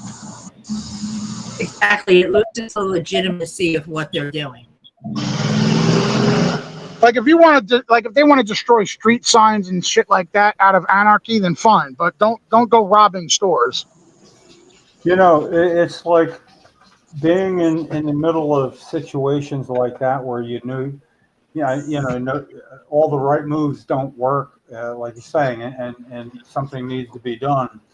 That's what originally. I mean, we don't know each other, but like in 1998, when I took my wife, who almost couldn't move at all because of multiple sclerosis, on a medical cannabis thing in 1998, where she ate a small bud in a congressman's office doorway in front of the world media because it was well known we were going to commit an act of civil disobedience that day there. And it was funny because just doing that and becoming the hurt party publicly did more than anybody could do in the normal fashion.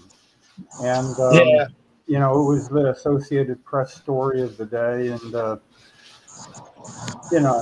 if you go YouTube and look up Cheryl Miller, like the basketball player, but not the basketball player, that would be my late wife, Cheryl Miller, medical marijuana, because that's what will come up.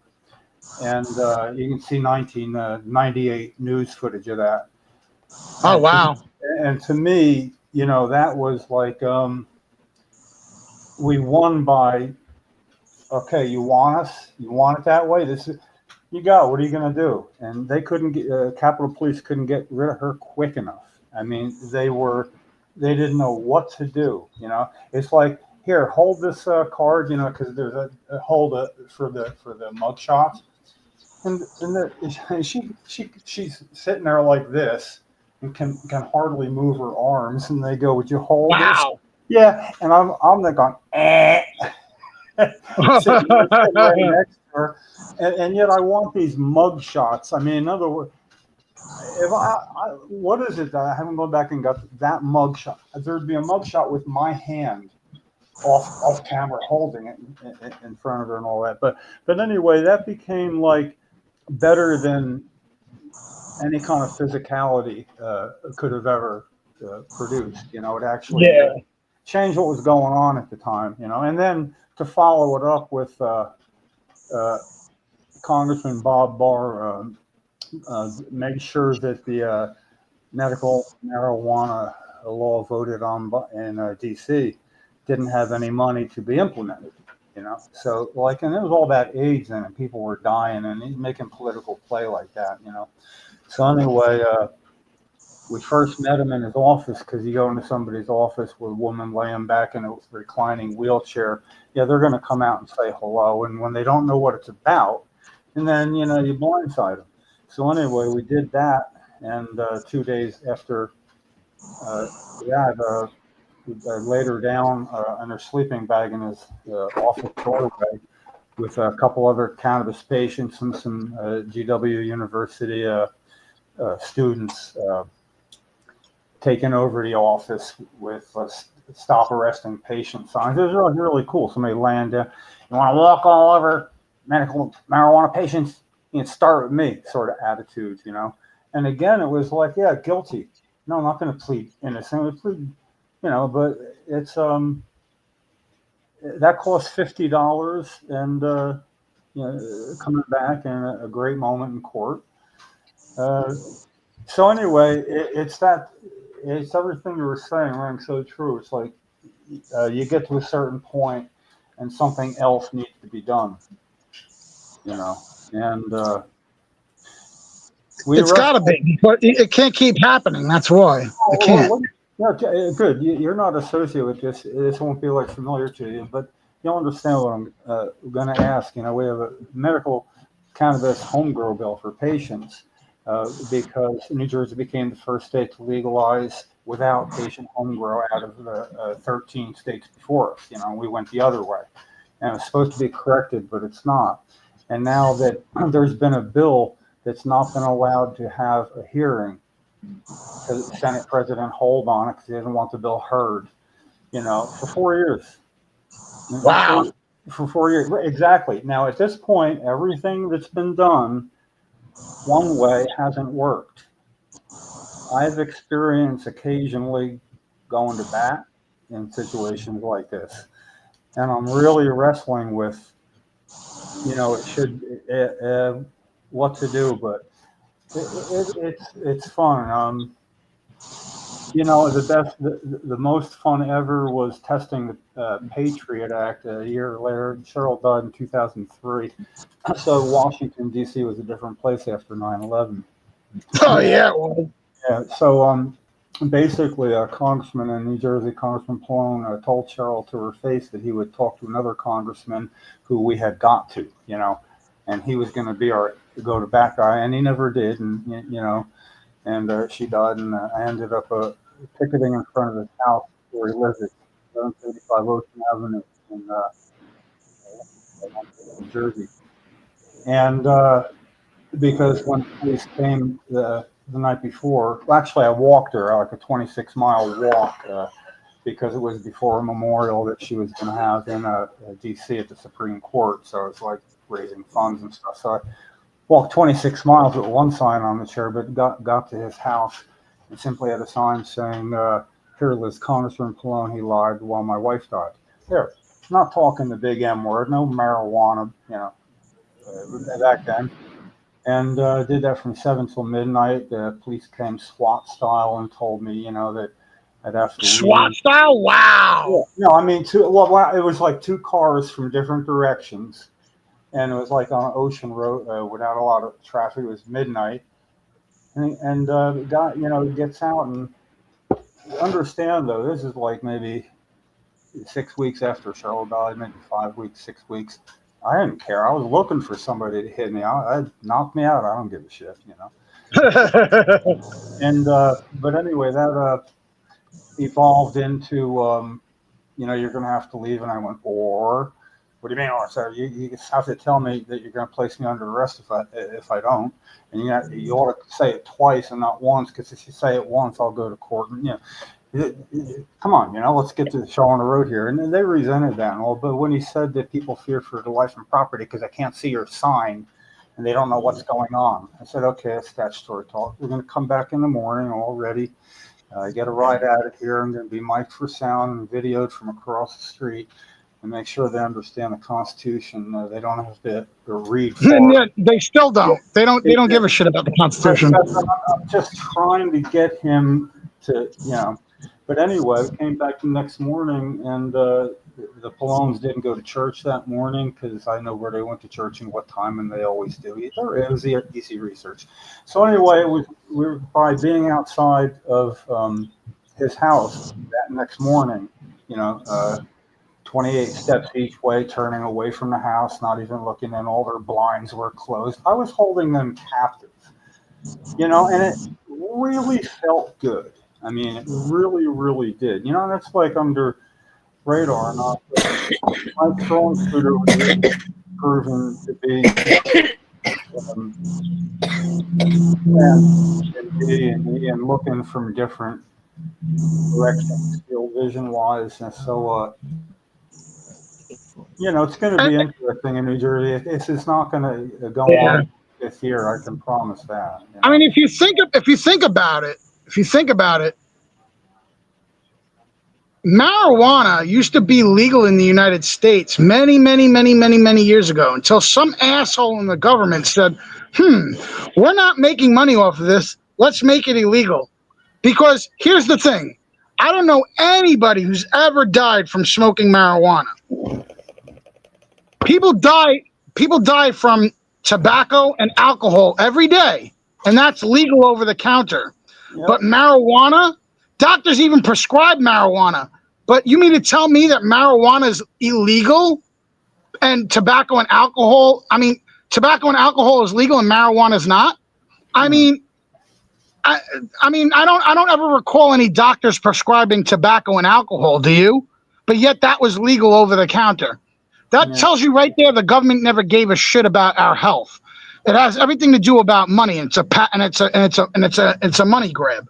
That's why it was outlawed. That's why it was outlawed, because some asshole in the government said we're not making money off of this, so let's make it illegal. But many years ago, it was legal in this country. Yeah, absolutely. I don't know, the idea that it's, and you don't actually really grow it. When you grow it, it grows itself. You're just kind of helping out. I say, you know what? Let people put seeds in dirt and let God decide if they grow. If it doesn't grow, then it's bad. Exactly. If it does, and it doesn't hurt anybody, then. But that's like logic, and logic doesn't work, and the playing field is like not really slanted in our favor. But the good thing I say about the playing field is it's not like planar. It's not like it's all downhill. There are parts of the playing field that favor people that are willing to do certain things to correct certain things, And like, for instance, the First Amendment, that's our part of the playing field, I mean, you can use it and without going overboard, most cops don't even know. Most cops don't even know most cops don't even know what the First Amendment is. Like, you ask them and they don't want to have that conversation because they don't know it. Yeah, well, they're more or less likely to want to discuss the Fourth Amendment for sure, And these are the assholes who swear an oath to uphold the Constitution, but they know nothing about the Constitution that they swore on. It's crazy. Yeah, but it's when things aren't working like they are for Holmgren, for patients in New Jersey. See, I've been first on the job doing this stuff in 1991 at the federal level, and then when things started working at the state level, Cheryl and I kind of drew more back there, but it was doing things like walking across the state, pushing her wheelchair 58 miles in 25 hours with a big sign on it in 1993, just to get the discussion going, because by doing that, and by the media knowing what was going on, they had to cover it. I mean, I forced them after 2 years of they didn't want to watch Cheryl, use the vaporizer and get better, or eat green butter and get better. If I summoned them by doing that, and they came so they could get shots of blisters on my feet and stuff. They were really there to cover the trip, not the message, but it worked. And I learned something pretty good then. There she is. Liz is back. Yeah, I don't know what. I don't know what keeps happening. It keeps kicking me out. I'm pissed. Oh, Lefty, you hear that? Liz, I got to ask you, did you shit in somebody's Fruit Loops? No.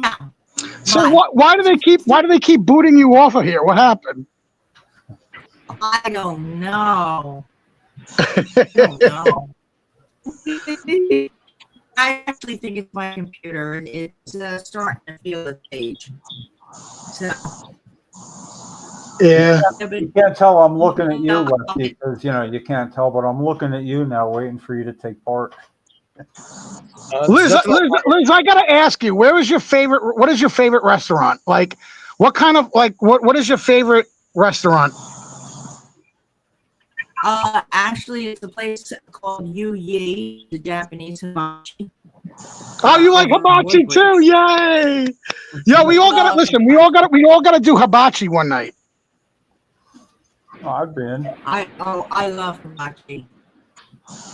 Listen, my wife and I, we'll drive out to Jersey and meet up with you. We'll do hibachi for sure. There you go. Okay. Yeah, it's a little rinky-dink place, and it knows the best.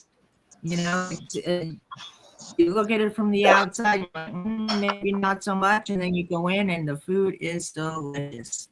Oh, we gotta go. We definitely gotta go. Yeah. And we gotta get Bong Holio to join us too.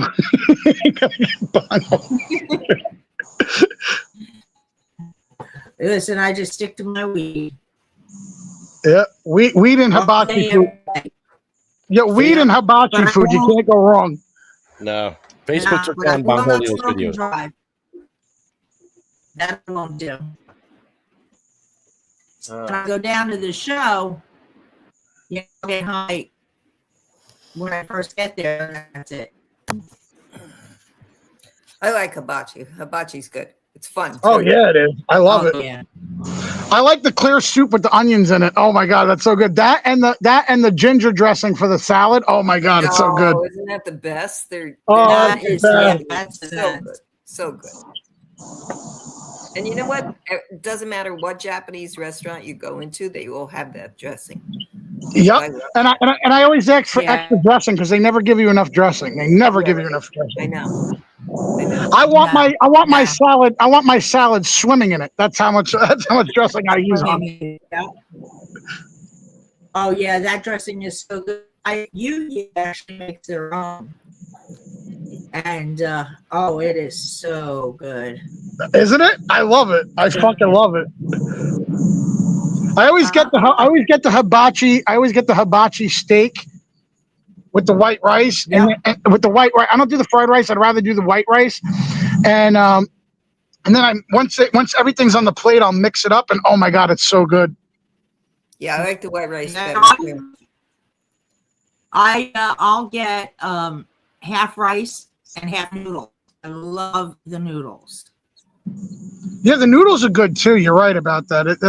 But they never give you enough. When you do the combos and shit, they don't give you enough of it. That's the problem. Oh, this place does. Really? Yeah. I gotta go there. Yeah. Yeah, everything.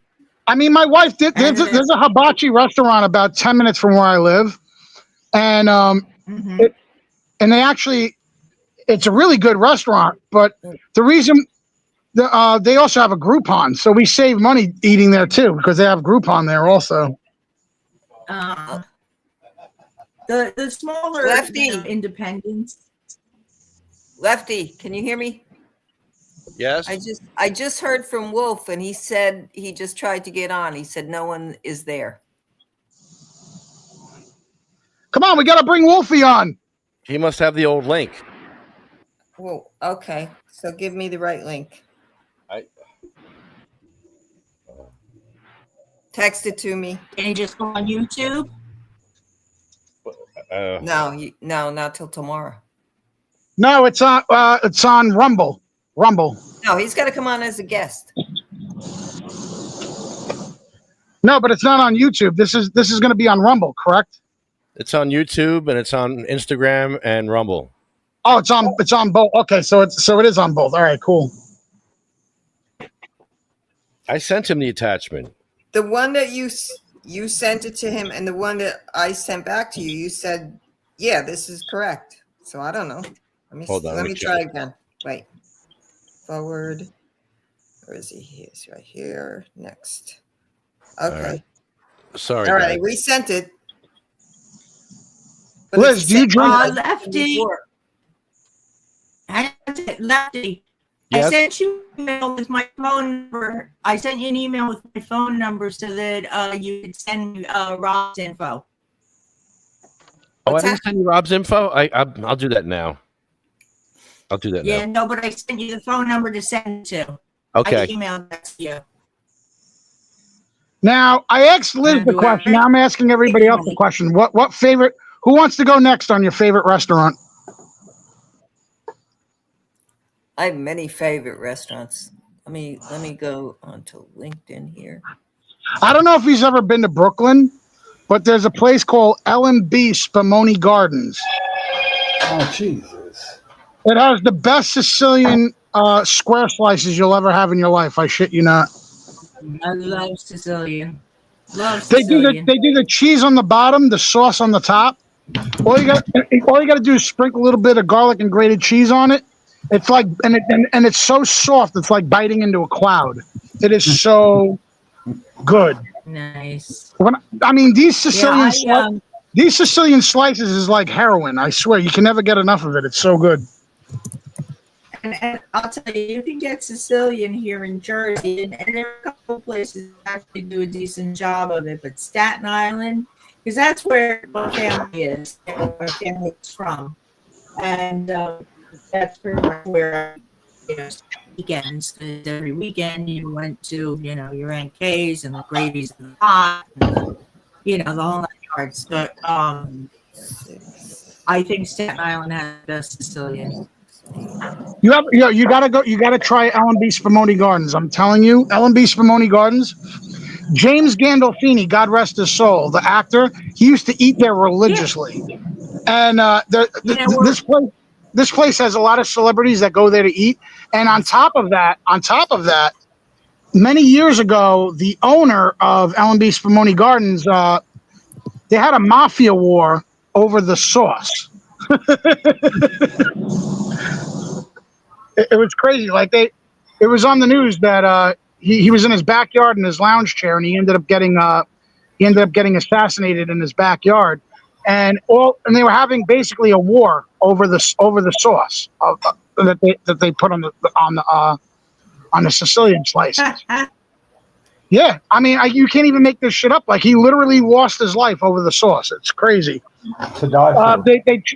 He tried to sue this other restaurant for stealing his recipe, and they settled out of court, if you know what I mean. Uh-huh. What was I gonna say? I'm high. I forgot. What was I gonna say? Oh, James Gandolfini. He was also a very big Rutgers fan. He was. Yes, he was. Yep, because he lives in Jersey, and he used to drive over the bridge to go to L&B all the time. And he, when he had home games, the football team, he afterwards he would always eat at this restaurant called the Olive Branch. Friends of mine know it, but my daughter, when she was in college, she worked there, as a waitress.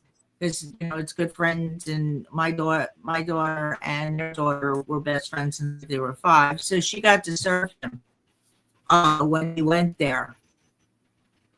And he, whenever he attended home games, always the Olive Branch. That was his place.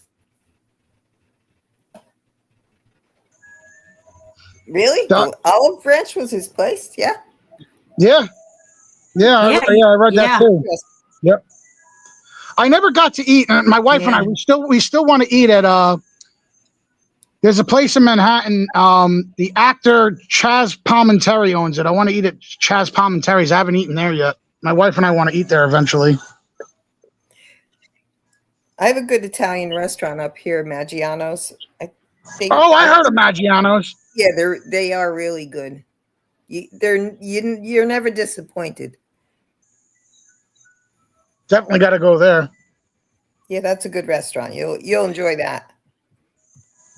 You know, it's Oh, real yeah. old Italian too. You know, they got all the old pictures up and what have you. You know, it's nice. It's good. I really hope they have my favorite dish. I usually I like to get lobster raviolis at restaurants. Oh my god, it's so good. You do. Yeah, I like lobster ravioli too. I don't usually get raviolis when I go to an Italian restaurant though, because that's everything I can cook. You know, I don't get what I can cook. I don't get.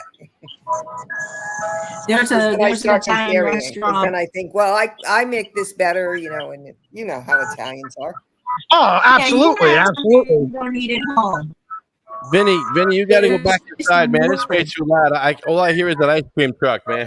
I know. It's driving right past the house right now. Hold on. Yeah, it's really loud out there. Is there a way you can go back in? You sounded good before. Here we go. I was going in anyway.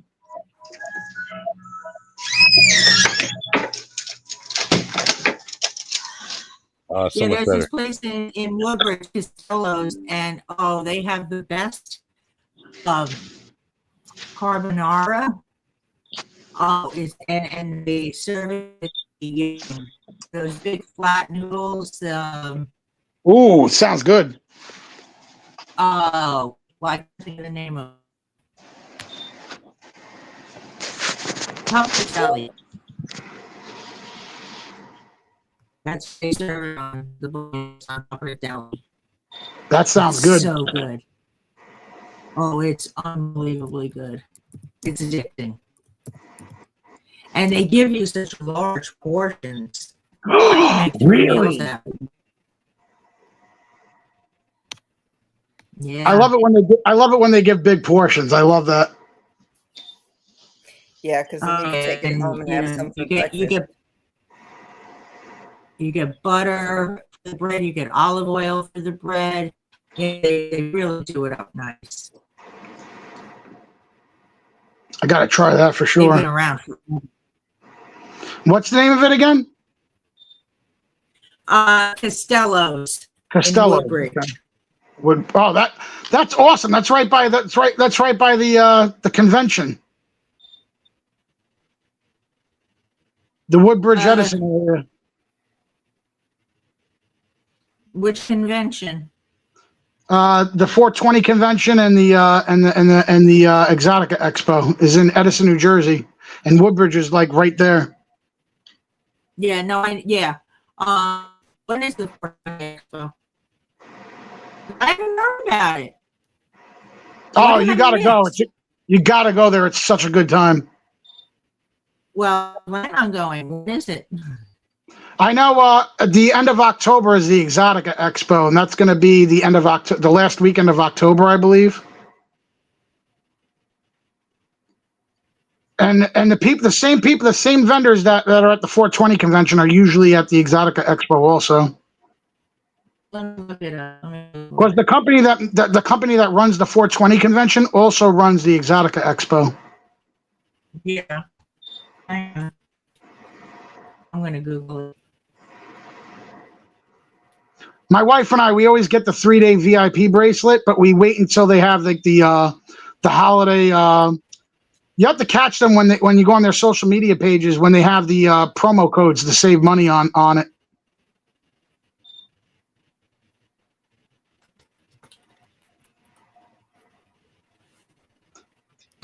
So if you're on the 420 conventions, same thing with 420 convention. If you're on their social media pages and stuff, they usually have promo codes during the holiday times.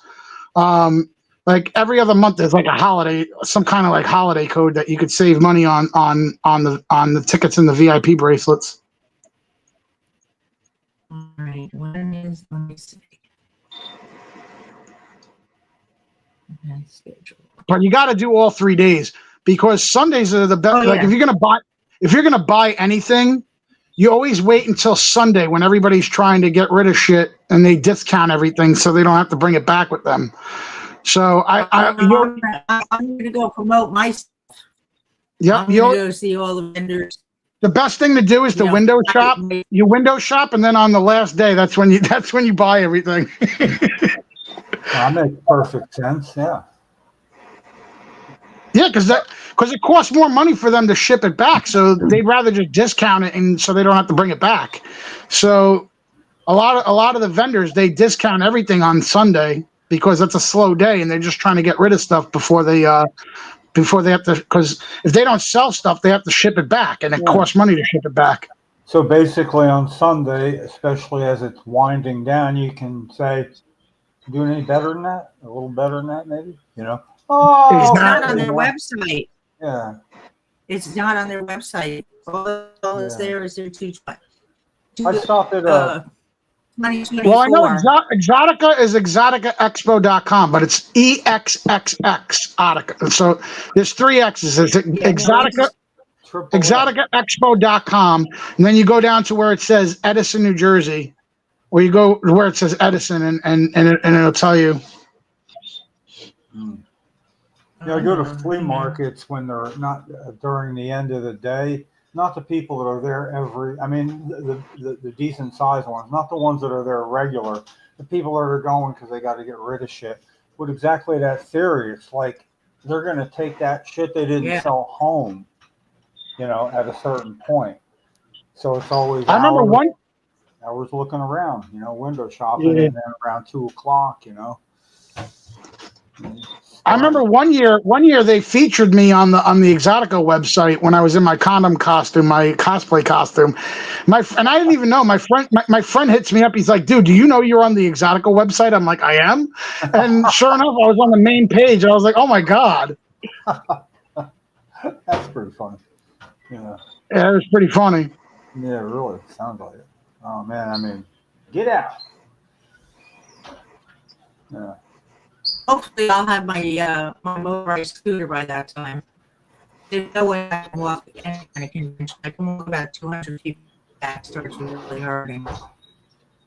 I was thinking the next time you guys do next time you go to a town hall meeting or something, I should dress up in my cosplay costume as a Magnum condom. It'll be hilarious. I'd like to see that. I'll be there to protect everybody from the corruption. I'm a condom. I'm here to stop the world. I'm here to stop the world from procreating. People like that. Oh man. Yeah, somehow that in tandem with Bongholio just presents a whole image to me. I'd love to love to see the two side by side. Oh, that'll be great. Yeah, we were talking about that the last time, actually. No, that would be really hard to handle in a good way. Exactly. Yeah. And Mikey Bongholio, when he first figured out how to do this, and then it became Halloween, and he went and entered contests. I fucking love that. Pleasantville, Saddlebrook, and Union City. You can't get no weed here. You can't get no weed here. You can't get no weed here. You can't get no weed here. Keep your cancer home, dear. We can't get no weed here. Yo, the ukulele, that makes it the best. The ukulele. You can't get no weed here. You can't get no weed here. Keep your cancer home, dear. You can't get no weed here. I'm trouble connecting. I don't know if you can hear me, but I'm having trouble connecting again. One more time. Coming up. And we're out. That was good. That ukulele makes it the best. I'm telling you. That brings me back to what was it? Who was that guy in the who did the ukulele that was famous? It was Pee Wee Herman. Oh, Tiny Tim. Tiny Tim, right? Tiny Tim, not the Tiny Tim. Tiptoe through the tulips. Yeah, he married a girl that I was in 8th grade with. Really? Yeah, Vicky Budinger, Miss Vicky. Wow. Yeah. Wasn't he significantly older than us? Way older. He was 59, and she was at the time 17, 18. Yeah, 18 or 19 or 20 something. Yeah. Wow. It was and she invited me to a Sadie Hawkins Day party, and I declined. So I declined going to a Sadie Hawkins Day party, which is what when a woman can ask a man out. Sadie Hawkins Day, that's the whole Sadie Hawkins Day deal, And I was like, I don't think so, and so I didn't. But anyway, she became Tiny Tim's wife, so I turned down Tiny Tim's wife. See? Let me tell you something. I can't even hit those notes in the shower. Are you kidding? Like I could never do the Tiny Tim voice. Yeah, I never understood the whole deal, but whatever. Oh my God. Why did she? I mean, let's face it. We all think we're great singers when we're in the shower, Well, the shower has good acoustics, It definitely does have good acoustics sometimes. Did she really like him? I think she might have, and then she did like a thing in Penthouse or something like that, and and then I rethought that Sadie Hawkins Day thing when I saw that, maybe I did the wrong move, That's pretty funny. Maybe I should have said okay. Yeah, whatever. Okay, man. so listen, I guess we lost Wolf because he couldn't get on, and now he's not answering me. I sent him Lefty's number. I resent the link. My last few guests haven't been able to get on, so I don't know what's going on with that. That's really weird because I know StreamYard lets you to have up to like 10 people on here, so I don't understand that. I don't either, but this is not the first time it's happened to me. It's been happening in the past. Probably the wrong link. It might not be the first. No, it's not the wrong link. It's the one you sent me. Because I sent him a link on Facebook. If he goes to the Facebook Messenger, but I'll do a trial run with him. We'll practice again or something next week. It ends in 4X. Yeah, you know what? He's somebody you could practice with. You wouldn't be able to practice with my cousin. She's in a different time zone. So is my son. Oh. Where's your son live? Well, he was living in Texas for a while, but he just recently this week moved to Colorado. Mm-hmm. Nice. I have my stepdaughter lives in Colorado. She's been there for a while. He's in the weed state of Denver. Mm-hmm.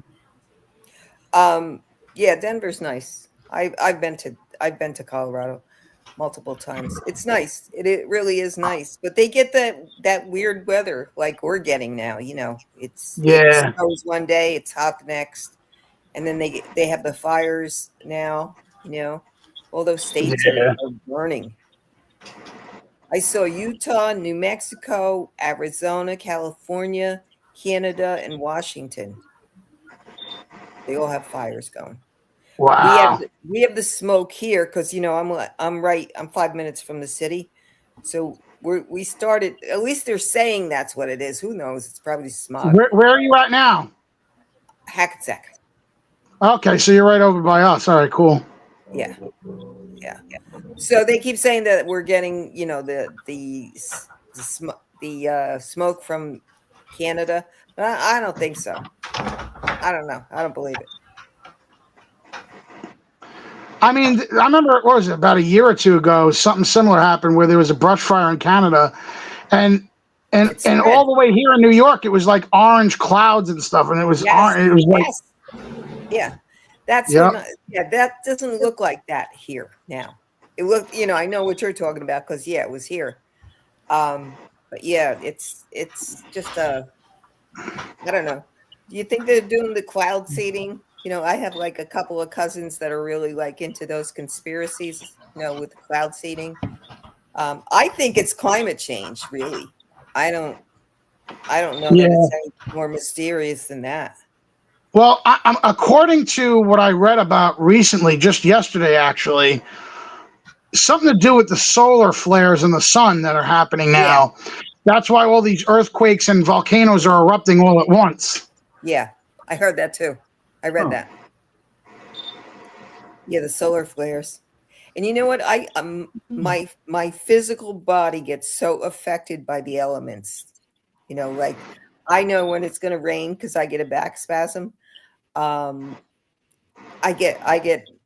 have what's called migraine syndrome. So I get the glare in front of me, you know, if it's too hot or what have you, you know, it's always something related to weather. It's not related to anything else. I mean, I was at MetLife Stadium when the earthquake happened. Which earthquake? The one 2 years The ago. one that happened in Jersey. The one 2 years ago. We just had one. No, the one recently. The one that happened this past weekend. I didn't even. You know what? I thought there was a truck going by. I didn't. Yeah, honestly, I didn't really feel it either. But everyone's like, it's weird because there was other people in the stadium who are like, did you feel that? I'm like, feel what? Yeah, They're like, we just had an earthquake. I'm like, I didn't feel nothing. I didn't feel it. No, I didn't feel anything. It happened 10 o'clock at night. So and I was there. I was at MetLife Stadium. I was at MetLife Stadium Saturday and Sunday for WWE SummerSlam. Mm-hmm. And I was still. Speaking of WWE or WWF, whatever the fuck he was in. Yeah. I'm sorry. Excuse my lingo. He was married to one of my mother's cousins. One of his wives. Hulk Hogan. Oh wow, really? No shit. Wow. Yeah. And he just passed away. Yeah, good. Yep. He was a racist anyway. Yeah. Yeah, he was.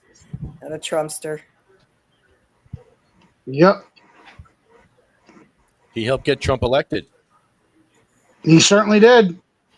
No, Trump didn't need any help getting elected. He answers to the powers that be. So I think this is what I think. I mean, there was dead people. There was dead people that voted. Don't forget. Yeah, I know. I think they just have him propped up, just like they did with Biden. You know, same thing in a different. You know, of course, a different kind of what's the right word for it? Yep. And I think the whole fight between him and Musk is hilarious. Yeah, well, it's over now, right? Isn't it supposedly over? I guess so. I don't know. Or is it for real? I don't even know if it's for real. I don't know. I don't know. I thought it was entertaining as fuck, though. I'm not gonna lie. Well, yeah, it was, but it was a distraction. They were acting like little girls who got felt up at the movie theater for the first time. It was pretty funny. That's a good comparison. You like that, right? They were acting like little girls that got felt up at the movie theater for the first time. That's pretty funny. Oh man, it's weird. They're adults, but they act like children. It's pretty sad and pathetic, honestly. It really is. Really is. And we got to no accountability. Here's Wolf. Wolf was calling me now. Hi. Wolfie! Hi, I know who you are. I sent you Lefty's phone number. Did you call him? No. Lefty, no, I'm right here. Answer your phone. I'm right here. You want to call him back? Tell him to go on Facebook Messenger. I sent him the link on Facebook Messenger. Yeah, Lefty is too high to answer the phone. I'm not picking up. Tell him I'm not picking up. Go on Facebook Messenger. Listen. There's multi-level technology going on here. Phone calls, Facebook. He has 4 Facebook accounts. He wants to know which one. Oh my God. Well, it's the one that says Michael Wolf Siegel. Wolf Siegel? Is that what you put it on? Michael Wolf Siegel. No, he put it on Michael Wolf. It's a picture of him kissing the doggy. Farmer in the sky. Okay. Bye. Farmer in the sky. All right, he's going on. Farmer in the sky. Wait, did you just say there's a picture of him fornicating with his dog? He's kissing the dog. He's just kissing the dog. For a minute there, I'm like, Your mind went somewhere. That's disgusting. Well, we were just talking about Trump, so anything goes now. Yeah, I know. Exactly. Anything goes. It's all good. It's all good. Don't worry. We'll just distract you now with something else. Here, look, a shiny bell. Now you're distracted. Woo, something else is happening now. Let's talk about something else. Let's talk about PBS getting scrapped. Let's talk about the satellite they're taking down for climate control and for global warming and to help people with the weather. They're taking that down. They're letting it crash and burn. I know. Oh my Lord. Crash and burn. Okay. Facepalm moment. Man. It's only $11 million. That's only $11 million to watch global warming. You saw the news. The satellite does a lot of things, and they just want to let it crash and burn because it's a liberal satellite. It's a leftist, communist satellite from the left. We don't like the lefties, so we're going to. Me personally, I don't even vote because I think all politicians are corrupt. If I had no choice and I had to force myself to be part of a party, it would probably be libertarian, but I'm not even a libertarian. I don't vote at all. I think all politicians are corrupt, in my opinion. They're insane. There he is. Yay! Hey, Michael Wolf. Yay! Yay! I just caught that last thing you said, and I have to point out that, and I missed all ahead of it, over 1/3 of registered voters did not vote this last time because of exactly that.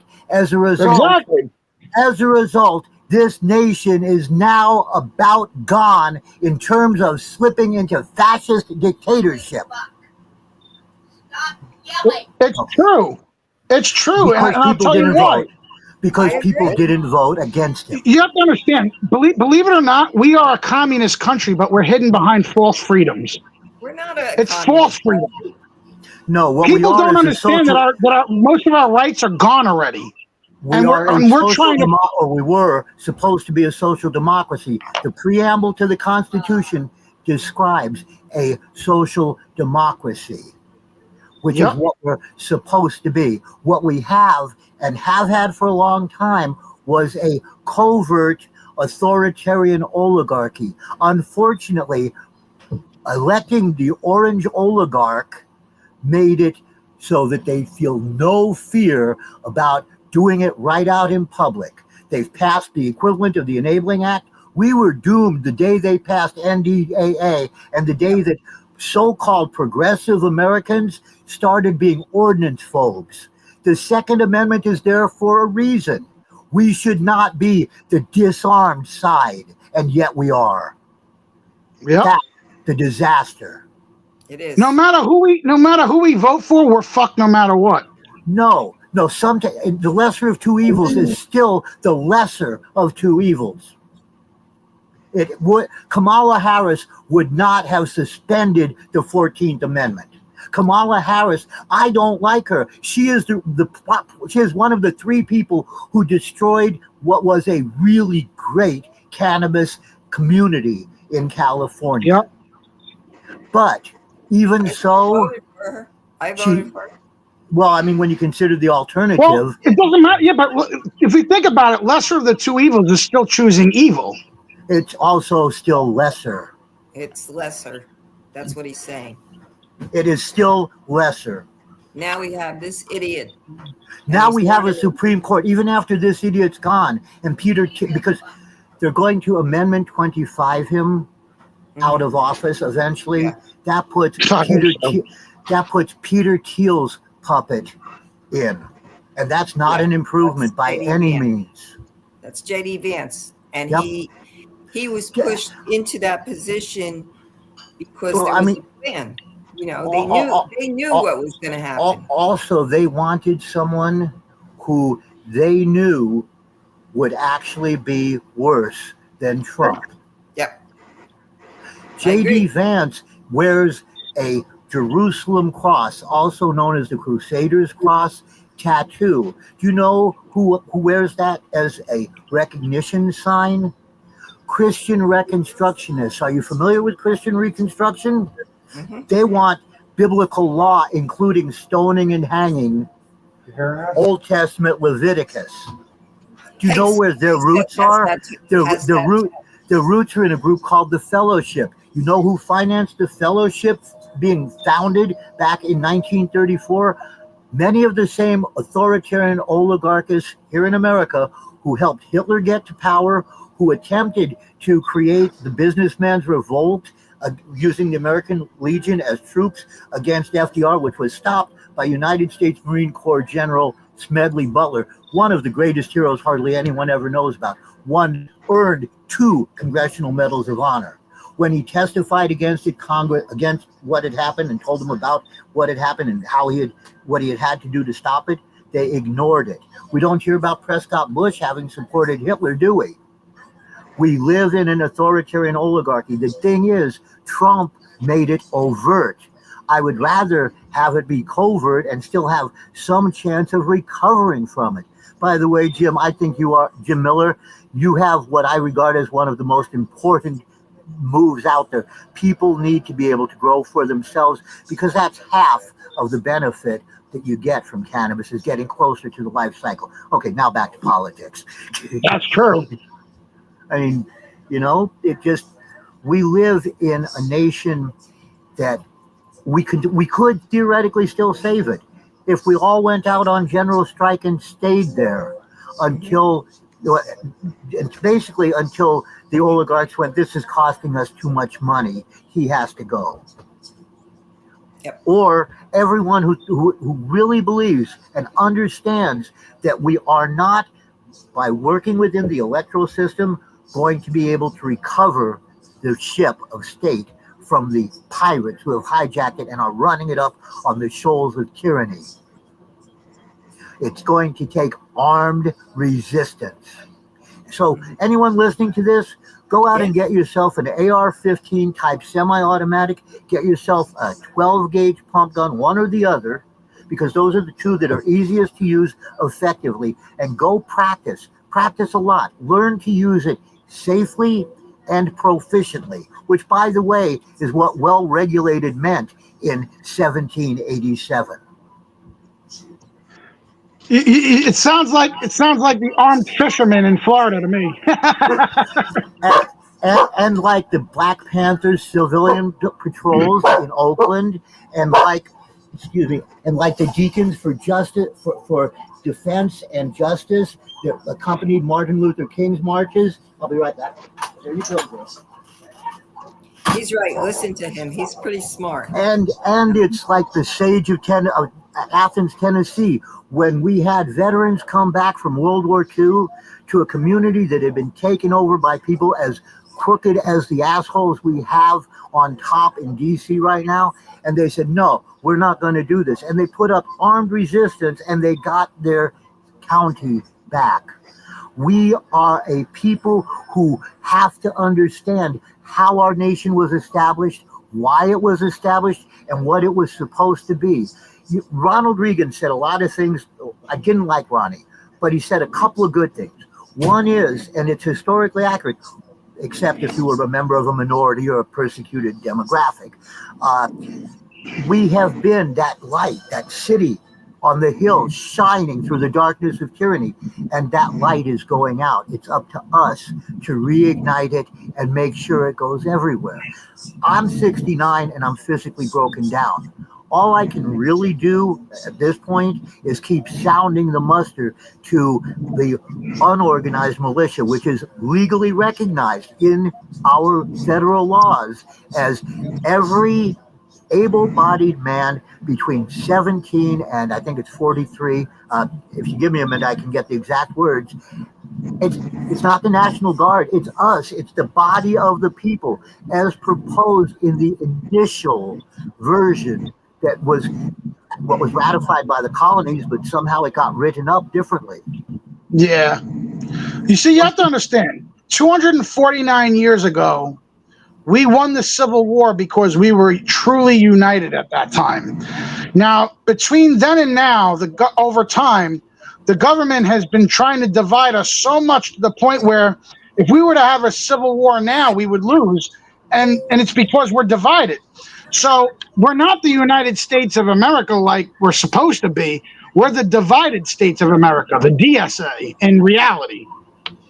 No, I'm not going to disagree, although I have to tell you, if you really look at the history of the war against the states, that's the war of the Federalists versus the Anti-Federalists. That's the New England industrial elite destroying the political power of the Southern agrarian elite for the sake of controlling the westbound expansion, where the congressional power would be, and who would control the land grants on either side of the railroad right-of-way. That's the main thing. All of that from 1700 on. Do you know about the first Confederacy, the one that existed from 1776 to 1787? They had 3 civil wars. Excuse me, 2. Shays' Rebellion and the Whiskey Rebellion. That's why when Jefferson talks about the manuring the Tree of Liberty, and he talks about what nation has had these few wars, that was us. Especially if you remember the battle. If you remember the Battle of Texas, that was how the whole thing started. Really, had a lot to do with it. The Battle of Texas, and I remember because we ended up gaining a lot more land from that war. Yeah. I remember it was the Mexican-American War or something like that, and it was that led into the Civil War eventually going down too, which was still the Battle of Texas. They were still having the fight over Texas at the time. Yeah. Well, I mean, it's kind of funny because Mexico told the slaves, "You get here, you're free. We don't have slavery." And Texas lost a lot of slaves that way. Yep. But I had told Sue when she invited me on that what I'd like to talk about a lot, or at least for a minute, is something called the Compassionate Use, Restoration, and Expansion Act here in California, the CURE Act. You know, there is a problem in our community. We've been invaded by mammon worshipers, if you will, people for whom money is far more important than people's health, far more important than the quality of the cannabis, far more important than the cannabis genome. And to me, cannabis is my issue. I was raised in cannabis. I literally, my parents were Greenwich Village beatniks. First time I consumed cannabis, I was in utero, so I may be the only person you'll ever meet who can honestly say they got high with Kerouac before they were born, because my parents were Greenwich Village beatniks, and Kerouac and Mary Travers and Peter Yarrow and those people were all part of that, at that point, very small cultural thing that was Greenwich Village in the 50s. But, and then I was out on my own dealing. I dealt my first lid. I was 13. I was out on my own when I was 14. I played Michael Marijuana Seed up and down the coast. When I was 15, I've been involved in the logistics end. I did 15 years. I got taken down for the highest plant count of anyone in Operation Green Merchant. So cannabis is my central issue, but so is getting our nation to be socially democratic. And I apologize that I'm ADHD, so I bounce around a lot with what I talk about. So I want to go back. I do too. Okay. I want to go back a little bit to California, the Compassionate Use, Restoration, and Expansion Act.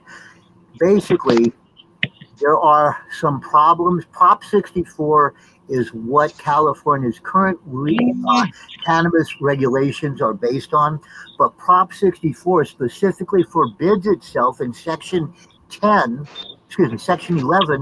from creating a positive conflict with federal law such that the two cannot stand together. Now, that's a very important phrase, because such that the two cannot stand together is exactly the same phrase that's used in Section 903 of the Controlled Substances Act. What happens when two jurisdictions both assert control over something is it's called a positive conflict. And when there's a positive conflict between state and federal law, the Supremacy Clause, Article 6, Section 2 in the Constitution says there's no question, federal law rules. And that's what the courts have held. Whether you go to when Angel was when Angel Rach tried to go, hey, this is not interstate, this is intrastate, and they jumped up from that to an interstate commerce nexus that would allow them to regulate it.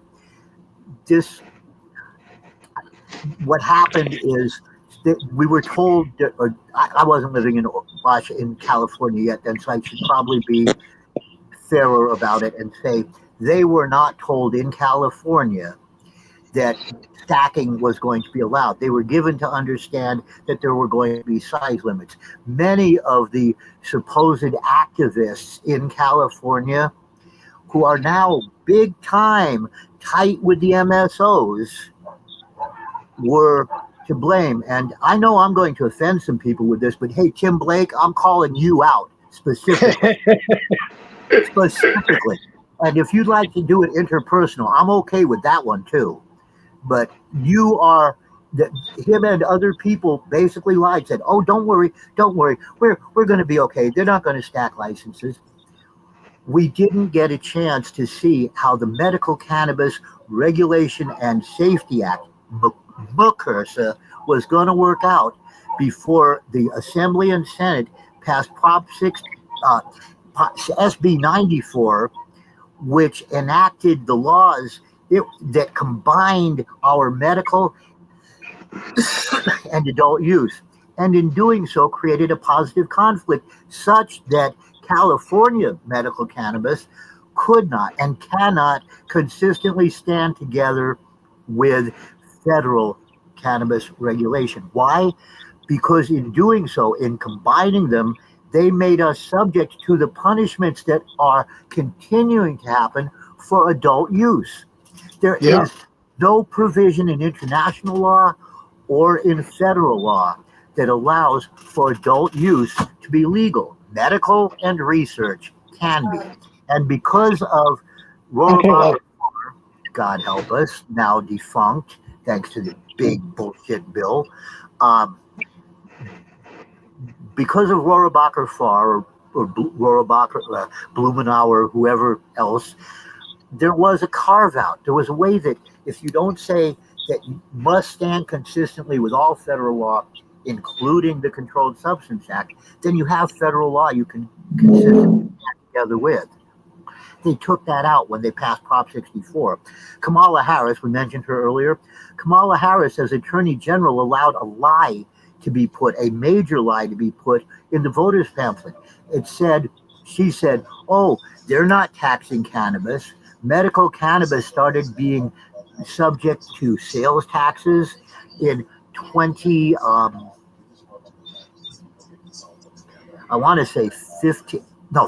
believe it was.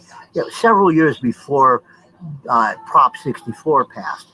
And if you go, I mean, there's a lot of things that Darrell Cotton gets wrong, but if you go on 151farms.org and you read the history of the legal thing, which would be the left hand, there's a switch for it at the bottom of the 151farmers.org website. It traces the evolution and it points out the very specific problems. There was a law clinic that was held at Stanford where they looked at, here's what MCRSA says, that was SB 420, and here's what MAWCRSA says, which was Prop 64 as enacted in SB 94. Now, there is a way to do, you'll love this, the guy at the DEA, Terrence Boose, is the section chief in charge of the DEA's diversion division. This is the people who will issue permits to manufacture cannabis for research purposes. This is also the part of the DEA that when you get a license to do research on controlled substances, this is the people that sign it. After 2 weeks of conversation with Section Chief Boose and Section Chief Armstrong back in 2016, I knew, and I've been trying to get people on board with, that all it takes is one administrative rule being changed by the FDA and we can have interstate transportable. Wow.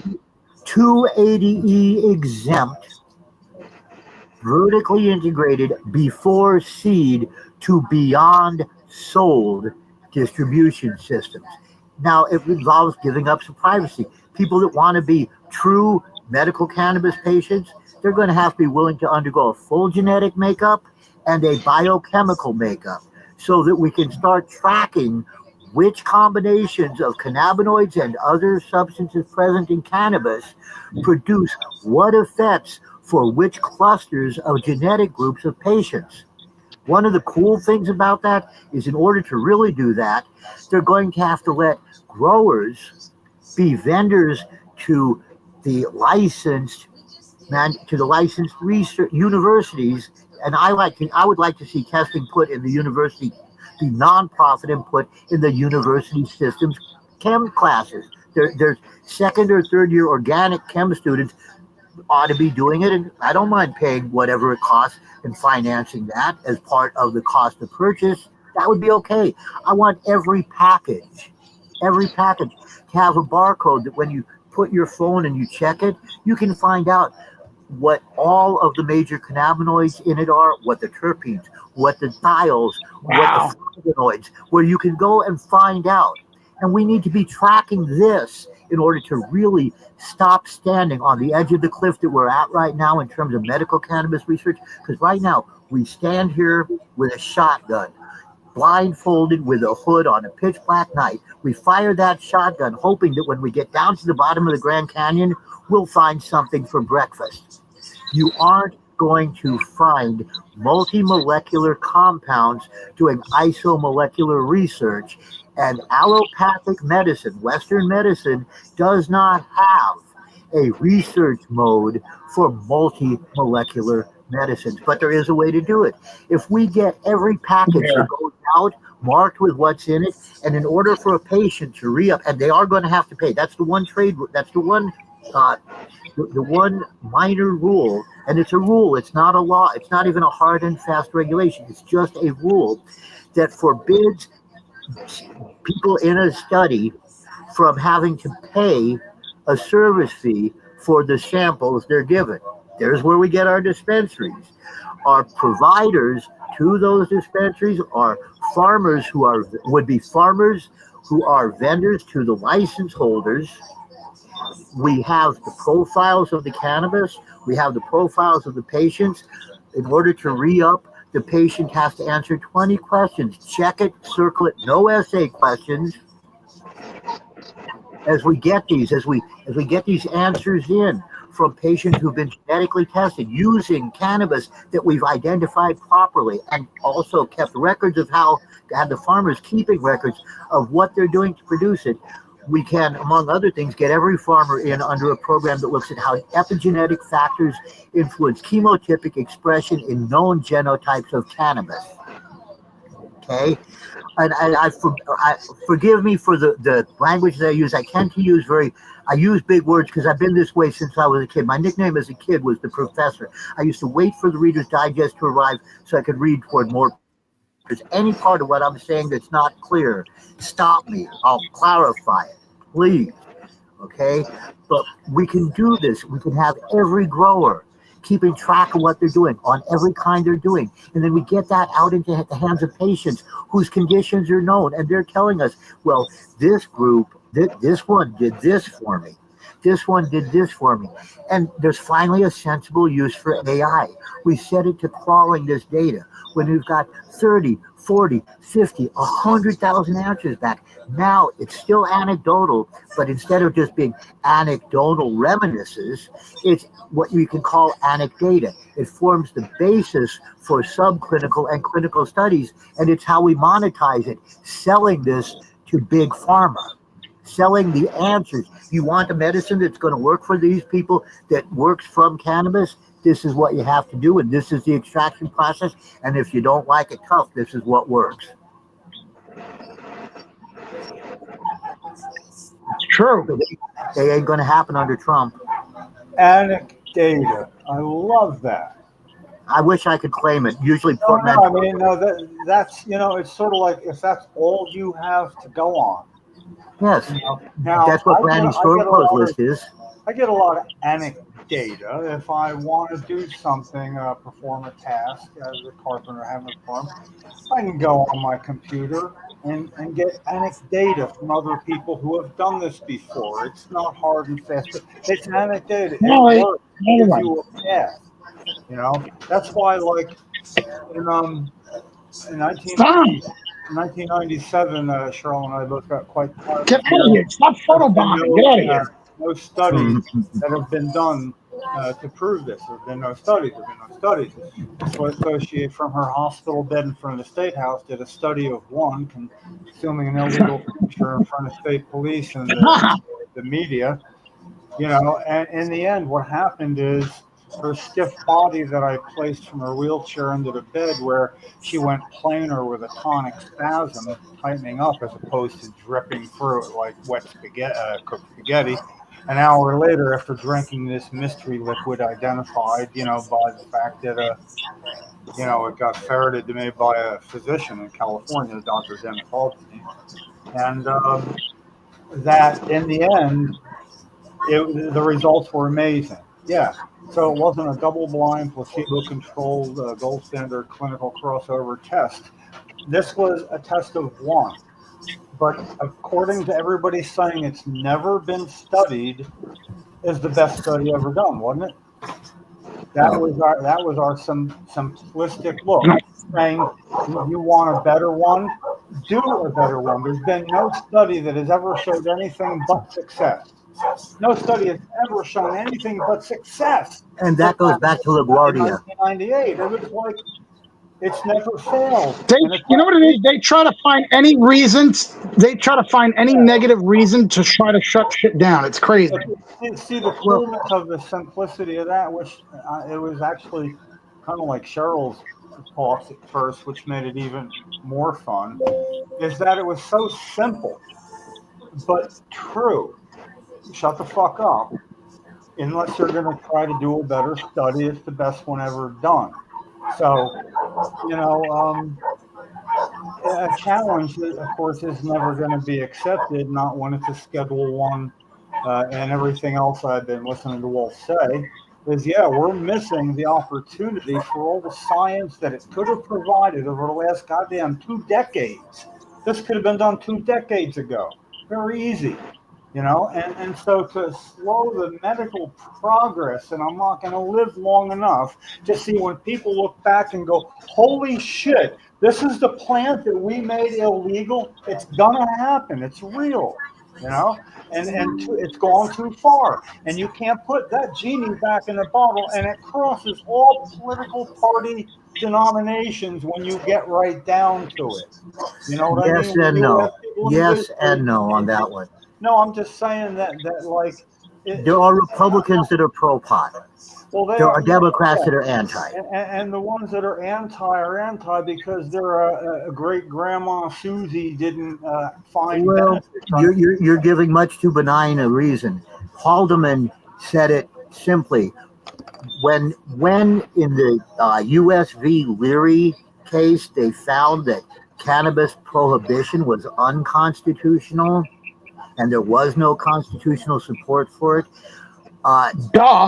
Nixon wanted a way to control young people, and I'm not going to use the word he used, but heavily melanated skin, heavy melanin skinned people, right? Dark colored people.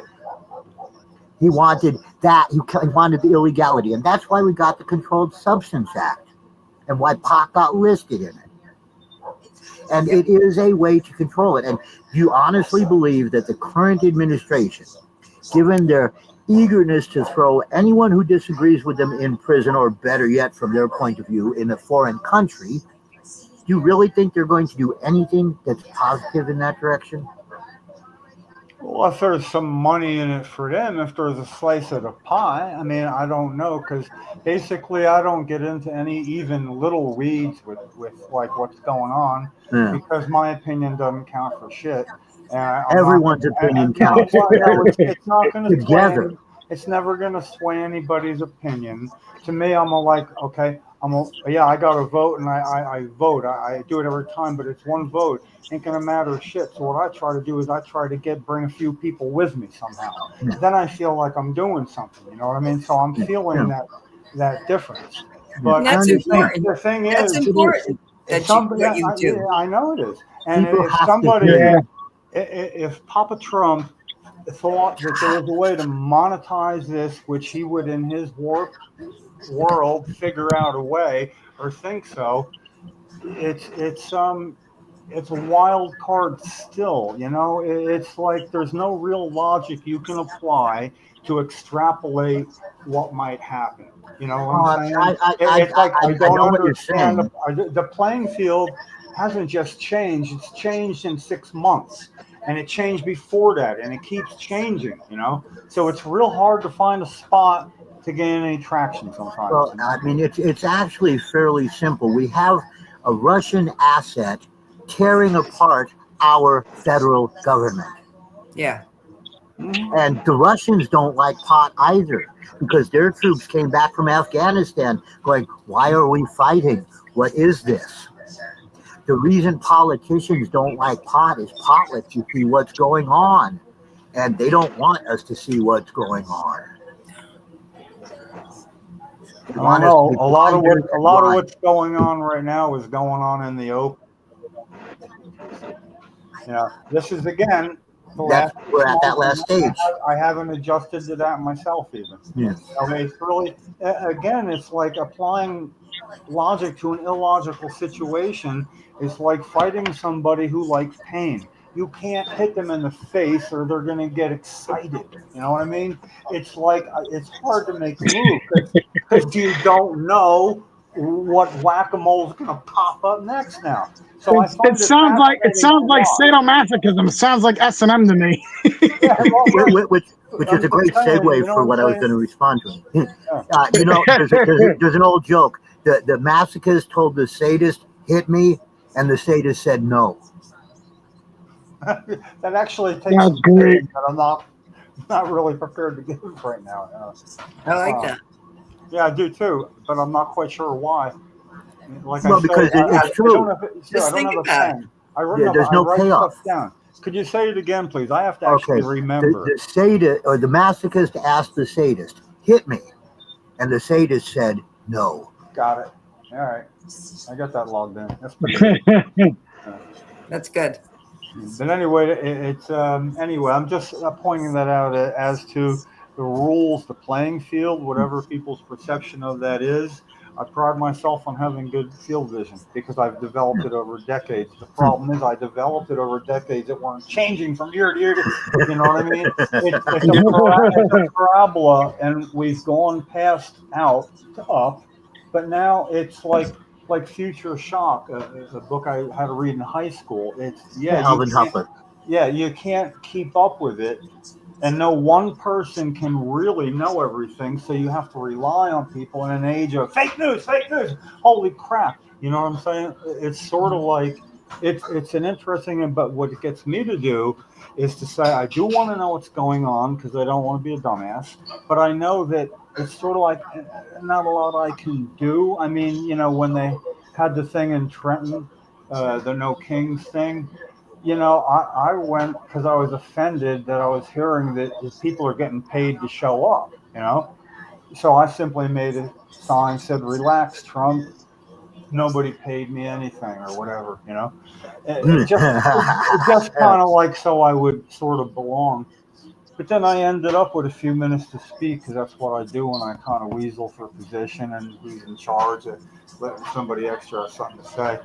But only because at the time I was concerned about the fact that federal protections for states that have medical cannabis laws, especially, or any kind of law, federal protections for medical were going to be not kept up, which meant that we could find ourselves in a situation that originally at 6 months with Governor Christie saying, I need assurances from the federal government that they're not going to start shutting down and coming in here for dispensing a Schedule I substance. Okay, leg to stand on, he stood on it. That's the way it works. You know, but the thing is, that to be in a position of saying, "Oh, Governor of New Jersey, I'd like you to do this." Governor of New Jersey says, "No, I'm not going to do it." Oh yeah? Well, I can't say I'm not going to come in and start checking out and seeing if you got dispensaries dispensing Schedule I substance. Oh, okay. What is it you wanted me to do? That shit worries me. You know? Yeah, it definitely worries me. That's for sure. Yeah, but see, I'm a one-issue guy, and right now my only issue is medical homegrown New Jersey. So for a bill to have been stalled, not being allowed an informational hearing, keeping information from one's Senate colleagues, information from me could stop the bill from being voted, Mr. Senate President. Why keep it from being heard? Oh, I don't want people to know how good this bill would be.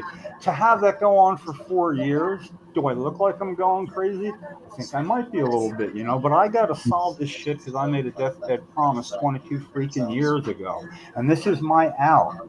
It'll be done when this bill gets heard. I've walked it back. No, it doesn't have to be patience growing around. I'm out. Goddamn deathbed promise when this bill gets heard in committee. The information's out there. My effect diminishes exponentially at that point. My effect can be had getting this bill heard, and I'm going to make sure it gets heard.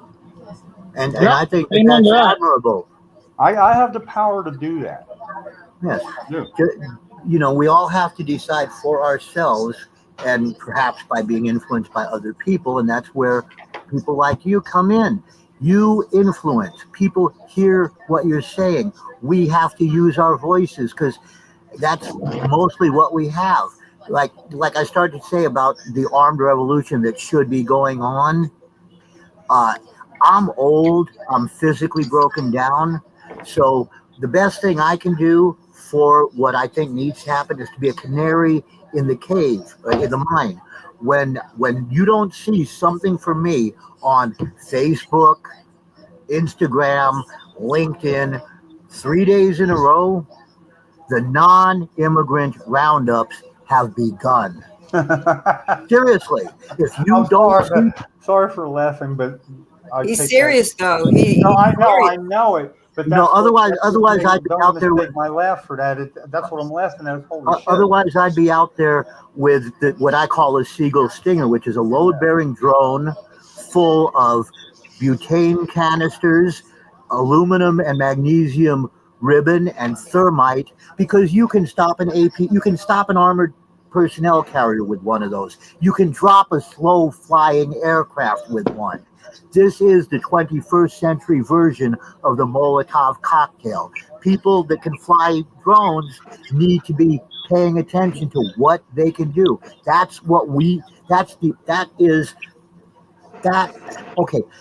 Viet Minh fought the Chinese, then the French, then the Japanese, then the French again, and the Americans. They started out with single-shot muskets.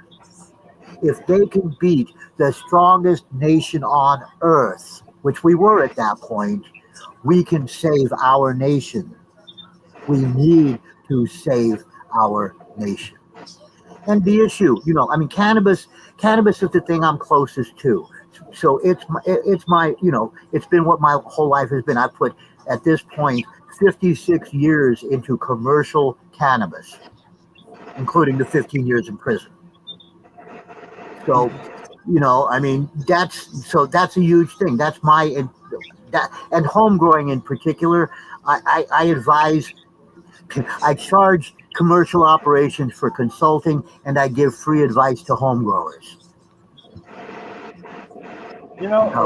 What you said about I give free advice to home growers, one of the things in New Jersey is, patients aren't going to know how to grow their own. They're not going to be able to grow their own.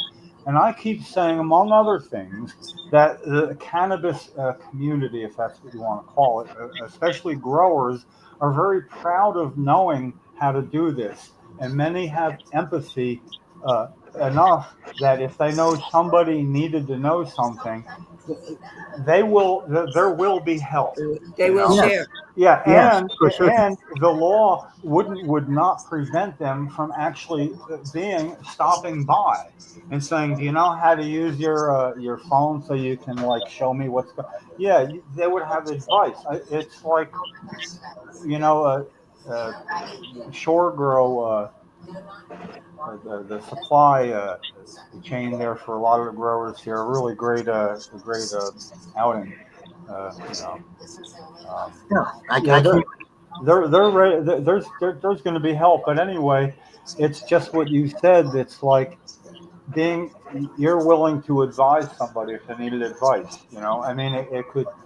It's a reason that out of New Jersey's maybe 70,000 patients, I don't think more than 5,000 would probably grow their own. I would, but I'm not the one to feel sorry for. I take care of myself. Well, and then there's things, people who have never grown don't understand that once you really get into it, you'll get off as much on growing as you do on consuming. The therapeutic value of that with Valley and Joe Corral in California. When they had what amounted to be a hospice situation where 250 terminally ill patients would grow in the co-op. At WHAM. WHAM.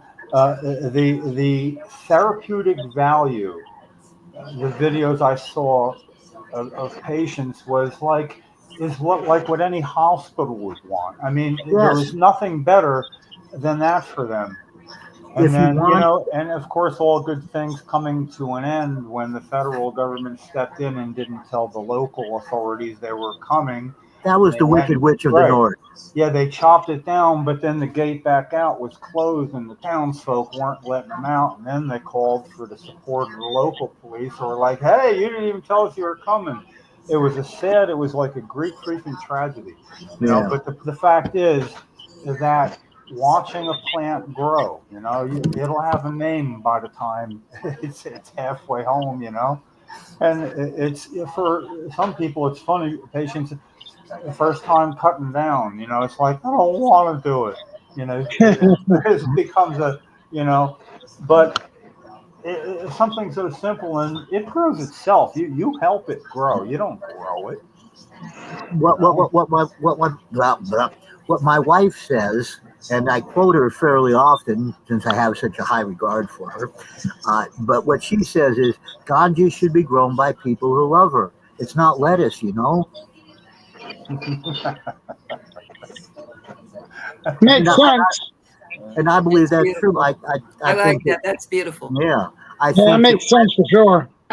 When we grow, our awareness, the essence of who we are inside our skin suits, gets closer to that basic fact that is life, that energy that's life. And in getting closer to it, in being aware of it, we establish a quantum connection with that energy. We add to our own life force when we grow, because we are becoming more aware of the cycle.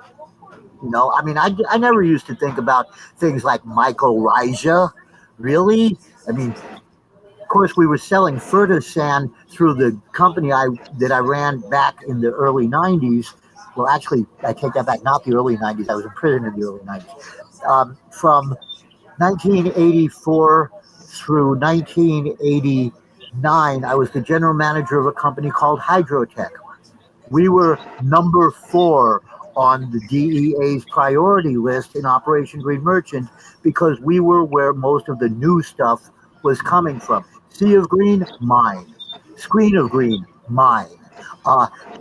The umbrella style paraboloid reflectors, we designed them. The first control for CO2 and exhaust, so you weren't doing them at the same time, ours. Hortilux, who used to be Iwasaki, coming into horticultural lighting, me. That's why we were number 4. We have to make a difference. One person does make a difference if they put themselves out there. I painted a target on my back. I'm the 3rd non-attorney life member of NORML from 1979.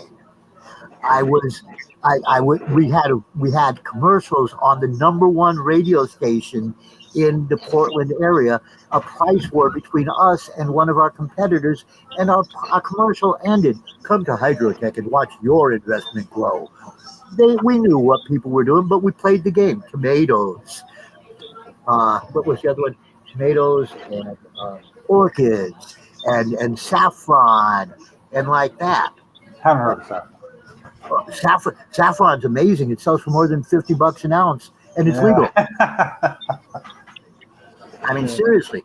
And orchids, you can make a lot of money. But for me, it was cannabis because there was a political side to it, which is if you don't have the right to change your own mental state, you actually have the right to a pursuit of happiness. No. That's right. What is the pursuit? What is changing your mental state if not exactly the pursuit of happiness? I gotta let the dog in. Excuse me. Yeah. Who let the dogs in? Life, liberty, pursuit of happiness. Oh, damn. It's already 3 hours since we've been on. Yeah. This is a marathon, you know? Yep. Yeah. It's already 7:16. I gotta get going because I gotta eat dinner and then I'm taking the wife to the movies. But we'll definitely do this again. I'm gonna come on again. Just keep me posted. Yeah. Excellent. We're gonna hold you to that. It's nice meeting everybody. It was nice. It's nice meeting everybody. Thank you. Vinny the Guido, thank you Stay so blessed. much. We're gonna do this again, all right? And Yeah. don't forget, one night we're gonna do a hibachi party. We're gonna come. My wife and I are gonna come to Jersey, and we're gonna do a hibachi night. That's what we're gonna do. Vinny, you got a website, or how can people reach out to you? On Facebook under my real name because Facebook says Vinny the Guido isn't a real name, and I got flagged. Vinny No? De Benedetto on Facebook, which is VINNY, and then De Benedetto is DIBENEDETTO. I mean, if you look up Vinny the Guido in the search engine, I'm sure you'll come across a lot of stuff. Instagram.com/Vinny the Guido. Actually, if you use the URL link on Facebook, you can find me that way. It's facebook.com/official Vinny the Guido. I might remember. And Instagram, it's Instagram.com/Vinny the Guido. Got a pen. And those are the two ones that I'm on mainly. I mean, I have Twitter. I'm sorry, X, but I'm hardly on it. I have LinkedIn, but I'm never on that either. But Facebook and Instagram is where you'll find me mostly. Okay, terrific. Okay, Vinny. And if you want to watch anything with pro wrestling or anything like that, if you go on YouTube search, just look up Vinny the Guido Pro Wrestling, and I'm sure a whole bunch of shit will pop up. Welcome to my world. Yeah, I'm gonna be checking that out. There's some funny shit on there too. You'll probably laugh your ass off. Yeah. I'm thinking I might. That's what I do for entertainment, so I can end the day on a good note. You know, I want to go to sleep with worrying about what I just saw on the fucking news. You know, I find stuff that gets me going on a good one. Anyway, that was it, man. You're a marathoner. You have longest time on the podcast continuously. Maybe ever. You know? Listen, if I didn't have to go to the movies and eat dinner, I'd have been on another 3 hours. I don't give a fuck. What movie are you going to see? She wants to see Freakier Friday, which is a PG movie with Sigourney Weaver and however you pronounce her name. Movie. Oh wait, no, not Sigourney Weaver. It's with shit, what's her name? Honey, who's in Freaky Friday again? Jamie Lee Curtis. Oh yeah, Jamie Lee Curtis. That's it. Okay. Yeah, those are her movies. Yeah, well, that's like in her wheelhouse, though. I mean, if she's kind of what she does as a writer. Oh yeah. Yeah, this is a parallel track, is it not? Very true indeed. Although I'll tell you, what was I going to say? Remember all the T-Mobile commercials? Oh no, was it VoiceStream or T-Mobile commercials that she did? It was VoiceStream, I believe, right? Mm-hmm. Yeah, that was it. All right. All right, y'all. Stay blessed and keep in touch and hit me up on Facebook and Instagram, and I'll follow and add you back too. Yeah, you'll be back soon, right? Thanks, Vinny. Oh yeah, definitely. Just let me know. Hey, we got. Thank you, Vinny. Stay blessed, y'all. I want I'm gonna watch You the too. replay to get all that information. I didn't write it down, you know. But then I'm also, yeah, you said you'd be right back right away, so we're gonna hold you to it. Definitely, I'm Vince, game. Yeah. I'm always game. I had fun. All right. All right. Thank you, Mad Hatter. Thank you for having us here, and we'll see Go you on Boss, yeah. Sunday. We have a new dab mat here at Mad Hatter. New dab mat for the dab bar. Sunday, the dab bar will be open here at Mad Hatter. We have dabs. If you have ID, we have dabs for Cannabis Church. We're having Cannabis Church. So come on down, 11:11 on Sunday at the Mad Hatter. Want to thank CMMNJ, UFCW, Arlo Glass, OprahMachine.com, and SativaCross.org. And we have a list here that we read. I think you read this one with us, Wolf. I think you were here for this. We have a list that we read of all of our friends and family that have passed away, and we remember them on this list. And it begins with Cheryl Miller, Jim's late wife. Sabina Rose, little baby Sabina. Diane, Gracie, Cindy Mae, Marie, Jack, Joan, Randy, Polly, Bill, Chad, Jeremy, Colette, Matt, Troy, Russ, Roger, Jay, Ella, Hattie, Jackie, Anthony, Jake, Armando, Felicia, Lynn, Dan, Sean, Joyce, Lori, Frank, Brian, Flo, Carl, Thorne, Frank, Lorraine, Terry, Charlotte, Cher, Jay Bird, Michael, Marley, Colette, Brendan, Red, Rico, Lou, Becky, Lawanda, Chip, Paul, Lisa, Marcus, Gary, Julia, Wayne. This concludes. No, not yet. Wait, no, wait, Wayne. We're not done yet, Wayne. Chill out, man. Hang on a second, Wayne. Wait a minute. We're not done yet. We got Waxy Brown and Jeff Oakes. All right, go ahead, Wayne. Rock in peace, brothers and sisters. Yeah. Our podcast. This concludes our podcast. All right, thank you. Just so you know, Wolf, that is the late great Wayne Barini saying that he ends our podcast. He's third back on the list now. Third from the end. Well, as long as we're there, two people that were very dear to me died this year. My godbrother, Kenny Hamilton, and my music partner, Lonnie Wade. So if we're remembering them, rockin' paradise, brothers and sisters. Miss y'all. Good for you. All right. Smoke in the air. Well, we'll see you next time. Cannabis Church is Sunday. And thank you, everybody, for taking part. Yeah, Thanks for inviting me. Thanks for sticking it out, Wolf, man. Thank you, You were worth waiting for. That. Yes, that I'm you glad have, you got on, Wolf. that you Thank have you. the holding power to get through all that, and then to captivate so that we all stay with you through that. Let that speak for itself. Well, Thank I'm you. trying. Johnny, I've been like you talked about helping people. I've been teaching about cannabis and how to grow it. Teaching about it since 1982. Wow. You the man. No, All right, guys. I'm just one Thank of you. a bunch. We'll talk to you next time. Hey, listen, you got to come back. You got to come back as well. You know this. I Yeah, know. come back early. It's Come too on over here. torturous. He'll be back. He'll be back. It's too torturous to do it one time. Once you I get know. We through, need more. More. yeah, with like half the freaking effort the next time out. You know. They went. I'm amazed he stuck through. Okay, sorry. Go ahead. They went with songs to the battle. They were young, straight of limb, true of eye, steady at the glow.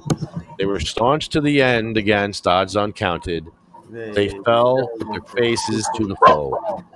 They shall grow not old, as we that are left grow I've old. got to go. I'll talk to you guys later. Bye bye. Bye bye. Bye, Wolf.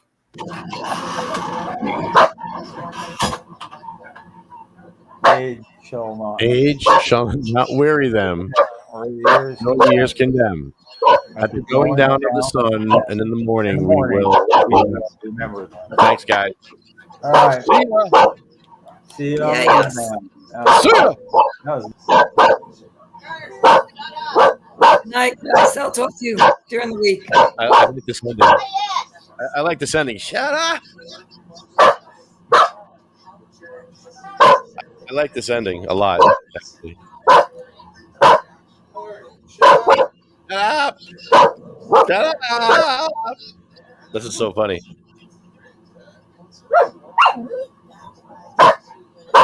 Can they hear me?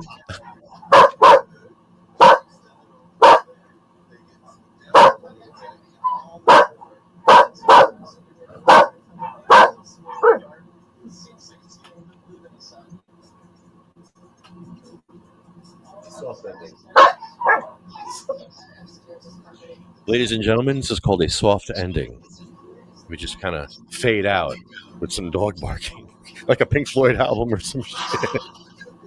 Well, it cooled down to just miserably hot.